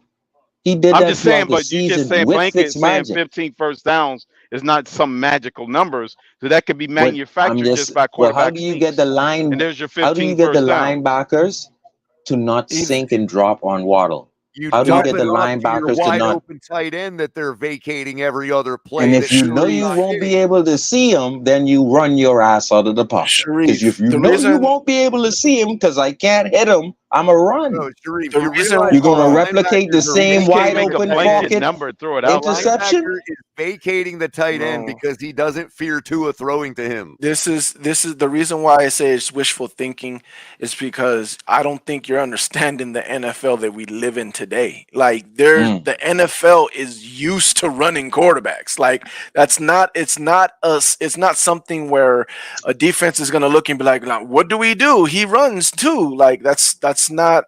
They're used Yeah, to they'll that. just hit him harder and take a It's fine. You it's know what I mean? he might get a first down here Right. or there or whatever, but it's not Sharif something think that's there's gonna a be a magic game number out changer. there. 15 first downs, that'll do it. And you're also your eyes are so glazed over by that Jets hit. The dude was backpedaling when Tua trucked him. I really wish people would stop with this nonsense.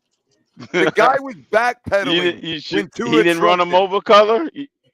I don't know, Color. He looked like he And then he ran. gets You know up they're going with and that. stands over him and puts the muscle pose on him. Like, really, bro? The guy was backpedaling. Hey, Tua, listen. Tua is going to have to do what he's going to have to do to win games for the Miami Dolphins.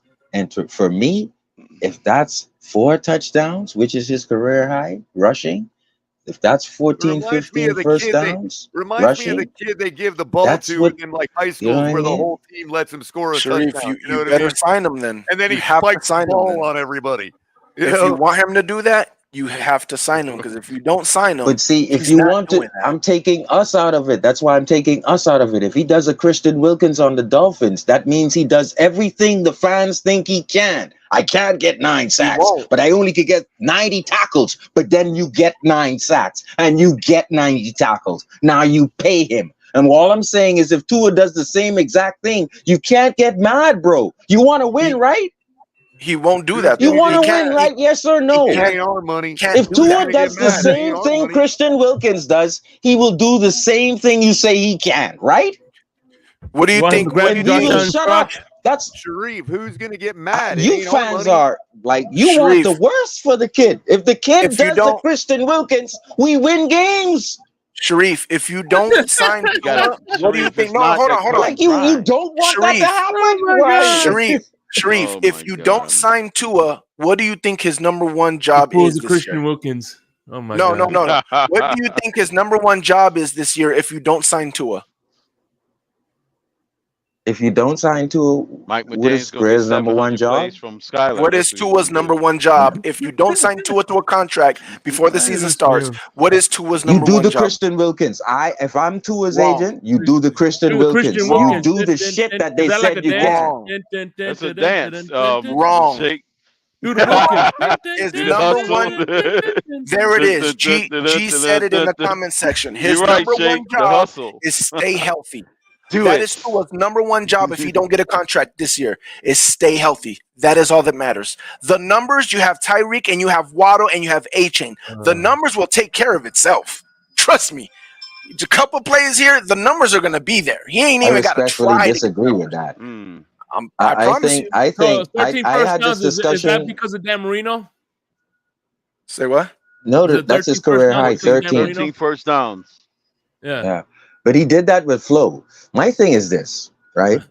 If I had this discussion with Shake Money and Von Joe and a couple others 2-3 weeks ago. If Tua gets 200 yards rushing and 15 to 17 rushing first downs and a career high 4 or 5 rushing touchdowns, Tua gets into the All-Pro just because of his cachet alone. No. Just because of his cachet, he No. gets All-Pro. And let me He correct Joe. definitely because is a starter in the What? Pro Bowl. He Yeah. definitely is a starter in the Pro Bowl. Joe says the numbers are already there. He needs to win a playoff game. That's false. And this is why. Tua's coming off of his rookie contract. Lamar had 1,000 rushing Then yards. this is why you have to do things that people think you can't. No. This is- People keep confusing what is being No. talked about. in If these you're contract only a talks. pocket passer, you'll only be paid as such. So if you do two things dual quarterbacks do, you'll be paid. You'd have to be paid. if The Tua two does a highest Christian paid Wilkins, are we pocket will not passers be right able to now. pay him. Get The that two clear. If highest Tua paid, wins the in the two playoffs and he rushes the football, we won't be able to pay him. no, that's 65 Oh false. he will be no, asking. Joe, Trust no. me. Joe, Oh let me tell you no. why it's Because false. Hold now on, let me you tell Don't you might why it's show up. false, Joe. What you're okay, talking about, okay. Joe, has to be F what around you're and talking don't about. play Tua then. Hold on, Sharif. F Hold on. around and don't play Tua. What you're talking about, Joe, is Jeez. something that Dak Prescott and his agent are talking about. Playoff wins, wins in the season, stuff like that. That's the third contract. When you're talking about the third contract, that's what you're talking about. What have you done for us? This is how you're getting the third contract. Tua's after his second contract. That second contract talk is not about what have you done for us. That second contract talk is about what can he be.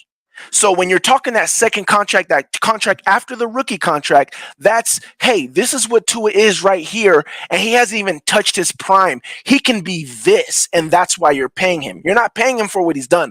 You're paying him You're for what actually he's making going my to. point because So Christian That's all Wilkins I'm got making. 3, 4, 3, 2, and then 9. You're making yes, my point, sir. but Sharif, what I'm 3, telling you 2, is 4 sacks, and then 9. Now you have to pay yes, him. So if Tua does what I say, you're but making my point. no, because Go ahead. your point is invalid when this happens. If he gets hurt. Now that shit's done with. It don't matter what his Well, if numbers are. Christian You Wilkins can't got stay hurt, then healthy. he didn't get 9 sacks. I If Christian I under Wilkins got hurt, he wouldn't have I got. under So anyone I can get hurt, understand. sir. Tua, No, if but Tua does a Christian Sharif, Wilkins, it'll be Who's a difficulty Van paying Ginkle? him. I'm telling you that Sharif, now. Would he get paid if he Sharif, was a Van No Ginkle? more Sharif. Or does that have to Sharif, be Christian Sharif. Wilkins? Christian Wilkins has to go and be aggressive and hit. He has to. That's the way he plays his part of the game. Tua does not have to run. Tua does not have to hit anybody to get a first down. Tua can stay clean in the pocket and have to take I a would sack agree, dude. if he I don't would want to. agree, bro. All Tua There, has to do is check the ball down to A-Chain, check the ball down to Tyreek, and hit the plays that can we just Mike say? McDaniel Yeah, that called can up get the from him. Can first we down as just say well. for the Yeah, record in an easier way that Tua running with the football has zero effect on what his contract should or should not be or right. will not be. But Period. Whatsoever. if you sign him and he has the guaranteed and everything's all good, now he can put his body on the line. Now he can go and try to get that first down. Now he can use his legs because if Jump he's in, hurt, he's Leatherface, at any covered. moment. Oh my Jump in, God, real Leatherface. talk. You Nah, of all people just came up with a fucking argument that slightly convinces me of a reason to pay him now. Holy shit. You of all n- people. now, real quick. I'm not gonna Ban be this here guy. long. Get him out of here. I'm not. I'm not gonna be here long. I'm not gonna be here long. I thought we had already addressed this one time, and according to Sharif, because he said it again, he doubled down.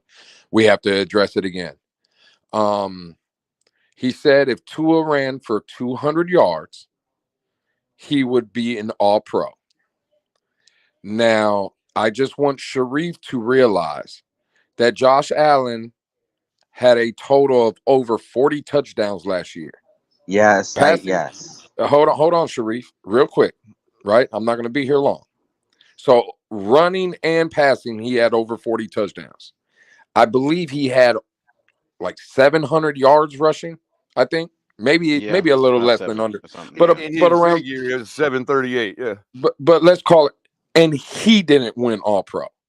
So what in the blue hell makes you think that if Tua runs for 200 yards, he's going to be an All Pro? And again, like I said before, you guys have a good Respectfully, night. in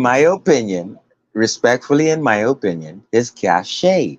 Because I think Tua is like when you talk Cachet. about who's polarizing right now, All right. Kendrick Lamar, Trump, You've and tried Tua. enough, Like What does Sharif. those. Cachet got Hold on. to You do have with it? tried Kendrick. every Josh Allen was preseason just on the Sunday. cover of a goddamn Hold on. video game. You don't Uh, think he got cachet? Sharif, He you was have literally on tried the Nah, every not cover like of Tua. EA Sports of No, video game. everybody wants to Okay, interview Tua, Sharif. and Tua telling Sharif, people Oh, no, come bro. on, Sharif. bro. That You cachet have got him on tried a every video which way game, from bro. Sunday to explain your position, and you have failed to get people to understand where you're coming from. I think first of all, so let me try to steel man you. I don't know how I'm gonna, but I'm gonna try because I'm fair. You know me. Let me try to steel man your position so that we have a clear understanding of what you're actually trying to say. And this You might can't use explain the cachet color. difference. That's a flawed This position. might explain the difference between Josh Allen and the 200 yards as opposed to 700. Maybe. I'm just trying here. Okay. I'm not saying I believe Sharif. I'm just trying to steel man his position. Okay. Here goes. Basically, with all the other stuff Tua already has and brings to the table, if he were to just add that little bit extra, it would push his overall image cachet to all pro levels. Is that what you're trying to say? Yes, that's what he's saying. Okay. Yes. That I still Thank you. disagree with the statement, but at least now I Yeah, it's understand. my what I'm opinion. I disagreeing think with. it's I think it's Nick Hick's opinion too, though. I think it Nick. But to I think Lewis's it's John point, Beck's there's other opinion too. quarterbacks in the I league think that it's cross that Darrell threshold that you're Bevel's saying opinion, Tua's though. did. Right, because It needs to Josh do. Allen can throw The people that football matter, I out think of the that's their stadium opinion, though. and can run for when 738 did yards. they So ever say that? Can you please I can boldly state Nick Hicks is thinking just like that, my friend, because I keep in contact. Nick Hicks. Yes, So that's I why know. Nick Hicks. Lamar Perform. Jackson Can sidearm you the football to the hold on? moon. We have a Twitter. Can you please tag me in something he said similar to that? Or are you Yeah, just I'd going like off to a see gut that feeling? too. That's what he's thinking. Besides the fact, again, Well, Lamar It's more of a Jackson gut Well, is feeling, throwing the Shake. ball. Hold on, Like, color. Let me. I I'm don't talking have to a. Sharif real quick. I Go ahead. I've never messaged him. I've only went But under his tweets you and ignored made what Lewis said replies. about other quarterbacks getting those yards. I'm saying though, what Oh yes, 40 indication all purpose. what proof do you have that that's Nick Hick's opinion? Yeah, I think Dak Prescott had Because I almost 40 think touchdowns too. getting the weight down, number one, right? I think that's look. We got to you're get back to what inferring we an are, opinion And he's right? in from Dallas. Nick Right. Hicks. You're inferring an opinion from Nick Hicks. He did. That's not actually why he said he was training Tua that way. I will say Well, this.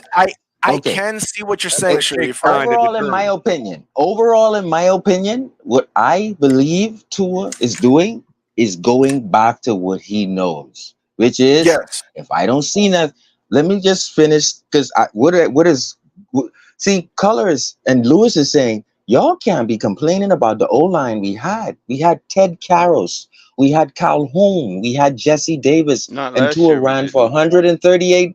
How much? 138 rushing yards with that terrible line. And Tua has what darn near Hall of Famer and good offensive line right now with Tua has, right? Well, And you're telling had me Isaiah he can't Ford run as a for a wide career receiver high? too, bro. My You're God. telling me he can't run for a better rushing average, a better Sharif, rushing Over production? Not 100, when so you just double spent what he money He did. has on a Odell better Beckham O Jr. line. Not when you He just had spent Ted money on Karras, Odell bro. Beckham Jr. and you brought in Jonnu Smith to replace the best performing player on your team. No, I'm sorry. Tua is not going to be running, bro. No. hold on. Let me say this. Hold on. Let me say this. Let me say this. Not after what you did in the wide receiver room, yeah. Why are you getting And caught running up in? backs. Why are you getting caught up in the Tua's not running the ball. Tua has like 130 yards or 200 yards? Like, why are you getting? It's just like a. Why does that matter? Because I think with 17 first down rushings, right? When I look at because I don't want to bore everyone. I look at it from a film standpoint, right? You have the side view in all 22, and then you have the guard view from the quarterback in the back of the quarterback, right? And what I Hey, you see don't want is, to bore anybody? particularly San Diego, right? Not Buffalo all first did it downs to are us. created equal. Keep that in mind. Who Sharif. else did it to us? Green Bay did it to us. So, like, Tennessee Sharif, did it to us. They talking particularly sank the linebackers. Hold on, they sank the linebackers on key third downs, which took away post comeback from Waddle or Tyreek, and they didn't expect any throw to our tight end or check down, right? Probably because they knew So Tua how's could see Tua them. running going to help So that? Wouldn't throwing to the tight end provide the so same that's effect? dropping. So That's my point, Color. Color. Not That's all first downs are freaking Right. created So so we equal. Color. brought So it's in That's no called Jonnu magic Smith dropping. number. because he's likely So a Color. That's bigger, called drop. easier So target. Jonnu Shake, Smith probably like has a I'm better trying to reach in terms substantiate the like, point here. you know what I mean? If Better you radius drop in 8 terms Color, like. won't you use your legs? You're dropping No, 8 bro. now. I'm giving you the games. I'm giving you the key games where they drop 8. Dropping What are Let me you gonna do answer now your to question. change that? Do you want the If same? you're gish You want the galloping, same bro, result? you are gish galloping Okay. Well, Okay, so you want the same result if they drop Take a 8. break and let's isolate a So you play want at your a quarterback to time. wear himself out No, running the hold ball. on. Let Why me would we bring wait. in a guy that's got Color. a catch radius like This is Jonnu wild. Let Smith me if let we me make want Sharif's Tua to point. run? Let I'm me not make comfortable Sharif's with Tua point. being a running Hold on. quarterback. Let me Because make deep Sharif's into point. the season, they drop 8 linebackers, and that's it. 2 is done, bro. Then we Sharif, I complain will. about his reading and progression. I will Run say the this. freaking ball, Tua. What Sharif is talking about and what Nick is probably talking about is the fact that we already see the yards that he's getting. And once again, with throwing the ball. And once again, with Tyreek and Waddle and everything and the play design, those numbers are going to come again. We know it's going to happen again. That's just what you guys are right now with Tyreek and the play Right. calling and everything. Right. If you also add 200 yards of Tua running, Tua getting first downs and stuff like Okay. that, it will give a shock factor to people Okay. that, oh shit, now he's Okay. bringing this to the game, and that year it will. That's the next Wait, level of Now, wait, offense. let me finish. Because Let me that could finish. be Wait, color. anomaly Please games. Let let me me finish. answer No, I that. get it. But let me finish. This is the same thing, right? That people talk about when it comes to Baker. Oh, but Baker has his legs and da da da. Baker only ran for 160 something yards for us last year. I Right. just looked Right. at it. But for some reason, they make it seem like that's a part of the game that Baker. Well, Wait. it can be Let me very finish, color. useful Let me in the finish because spot. there's something I want to tell Sharif, right? So I understand what you're saying. If he was to add another 200 yards to his game, that would maybe make him definitely. Oh, they want to put him in Pro Bowl, maybe help him with some All Pro stuff. I He's get how that already a would make starter. that. Right, I would get how that would make people want to vote for him for something. But what I will say, two things: one, that will not help him because I don't think you can add to what he's asking for when it comes to this contract talk. That's one. It's not going to help him with that because he's already where he needs to be with that contract talk. That's one.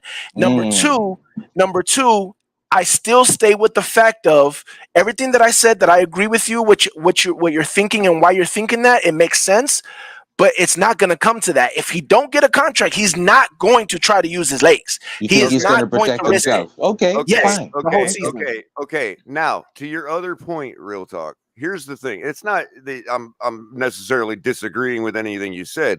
What I'm saying is Tua was at 4,600 yards this year, and everybody thinks, oh, that's the greatest thing since sliced bread. No, it ain't. Yeah. It's average when it comes to first place finishes in passing yards. Okay.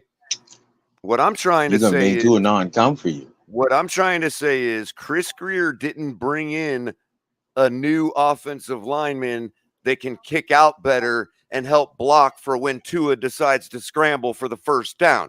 He brought in Jonnu Smith. Right. A guy I that get we you. expect I get your color. to have a larger catch radius than Durham Smythe, to be more of a presentable target. Right. Okay. And we also know a limitation that Tua had last year and expect him to improve that limitation, which is getting the ball to the third and fourth option. Right. I can't see Odell it. Beckham Yeah. Jr. and Now. Jonnu Smith. Here's the thing. Uh-huh. If he did that, he's only 200 and something yards away from 5,000. Mm-hmm. Okay. But here's Sharif's point, though. My point is, if he's throwing for 5,100 yards and 40 touchdowns, that's his all pro. Has nothing to do with running the ball. Right. We get that. We get that. But this is I'm a back Sharif right here, right? This is what I'm gonna tell you, right? Because what you're saying is true. All I'm saying is this is having 200 yards with his feet is just a shock factor that'll make people say, okay, this is something else he's bringing. Wait, right. but Why not is only it, that. hold on. Let's isolate that point. Why is it That's a shock something that factor? was there in 2020 and 2021, hold on, though. Drew. Because they're is not it a used to shock Tua. factor? Because they're not Why used to is it Tua a doing shock that. factor? Because Tua doesn't demonstrate that he does that. Right. So would not throwing to a tight end or a third or fourth option also demonstrate the same Yes, thing? yes. But here's the second point that I was going to make, right? The reason why Tua would want to go back to old Tua, which is what he was calling it, to basically use his legs more, is to slow down the game even a little bit more for him, which will allow him to go to that fourth I'm read not going or to that disagree third with read. the advantages of a quarterback rushing a little or Right. scrambling a little. That's all I'm saying. I simply don't think Tua is that guy. nor wants to be. He wants don't to know. be Dan Marino. Think about it. He's tailored his release. My to be question quick. to you then, Color, Okay, all of is it. that a He the wants to McDaniel be a Dan problem? Marino, bro. Is McDaniel No, it's causing not him to be McDaniel like problem. that, and is that a detrimental to our team? No, it's his 'Cause if it- personal No, it's choice. not McDaniel. I But is personally that a don't think detriment to our that's team, true. though? We'll find out. Because if you can freaking run, bro, I don't want you trying to be shit, bro. Be yourself. If he I want improves you to the be other your part and damn he's throwing self. for over 5,000, then we're winning. So yeah, That's not true. But I want him to be himself, man. I want him to be himself. I had Obviously, Jameis Winston. It's not true. It's not true. Obviously, I'm generally speaking. But where we're at now, real talk, and this is why when I talk about how I feel about his contract, up or down, happening or not, is that when you're right that you want to. He's in fairy tale land if he's trying to be Dan Marino. Sharif, please. You're right that Oh, if you my want, mic is up. Sorry. You're right that if you want, if when you're talking second contract, you generally want to pay on what you expect him to be, sure, and what you think It's a he combination can be. of both. But the reason you got to reward him. But the reason what are you making those projections on? What he's already shown you. Yes. So it still incorporates what he's already done. So no, he's not Yes. getting paid for what he's done, but he's effectively getting judged and valued by what he does based on what's he has already done. been Right? His floor is starting at what he Right. did. And Right. what I would say to that is where he is at for me is a guy that simply goes by the strength of our schedule. Period. But that doesn't work in contract talks. But it is That what means it is. nothing. It is. It's funny It's what true. they look at internally. I They do agree that with you. internally. They can sit Yeah, there and say, yeah, but in he's contract showing talks, this it means and we nothing. expect this because of Greer it. could believe But are that. they I really- believe it. You guys No, but believe are it. they really being objective if they say we've seen him do this against these 11 teams, so we expect him to be able to do it in the tough moments? Well, that's not what he's shown. What he has Right. shown They have is to factor in mathematically all the that things. he goes by the strength of our schedule. Well, they see the reason why So you far. can't do that. The reason why And you can't while do it's that is kept, that could because be that could be part of it. What Yeah. I'm saying though is the if reason Factored in. the reason why you can't do that during. But here's the thing, real talk. If they don't Mhm. think he is going to progress beyond that point, then they have a firm, rock hard number that they're not going to budge off of. Well, yeah, but it's that's the whole thing. It's either you believe or you don't. Like it's not okay. You don't And believe, that's so we're why gonna end with this. No, if you don't believe, my then don't pay us. assessment is simple. Can But we that's talk about Mike that's why Florio and what he said?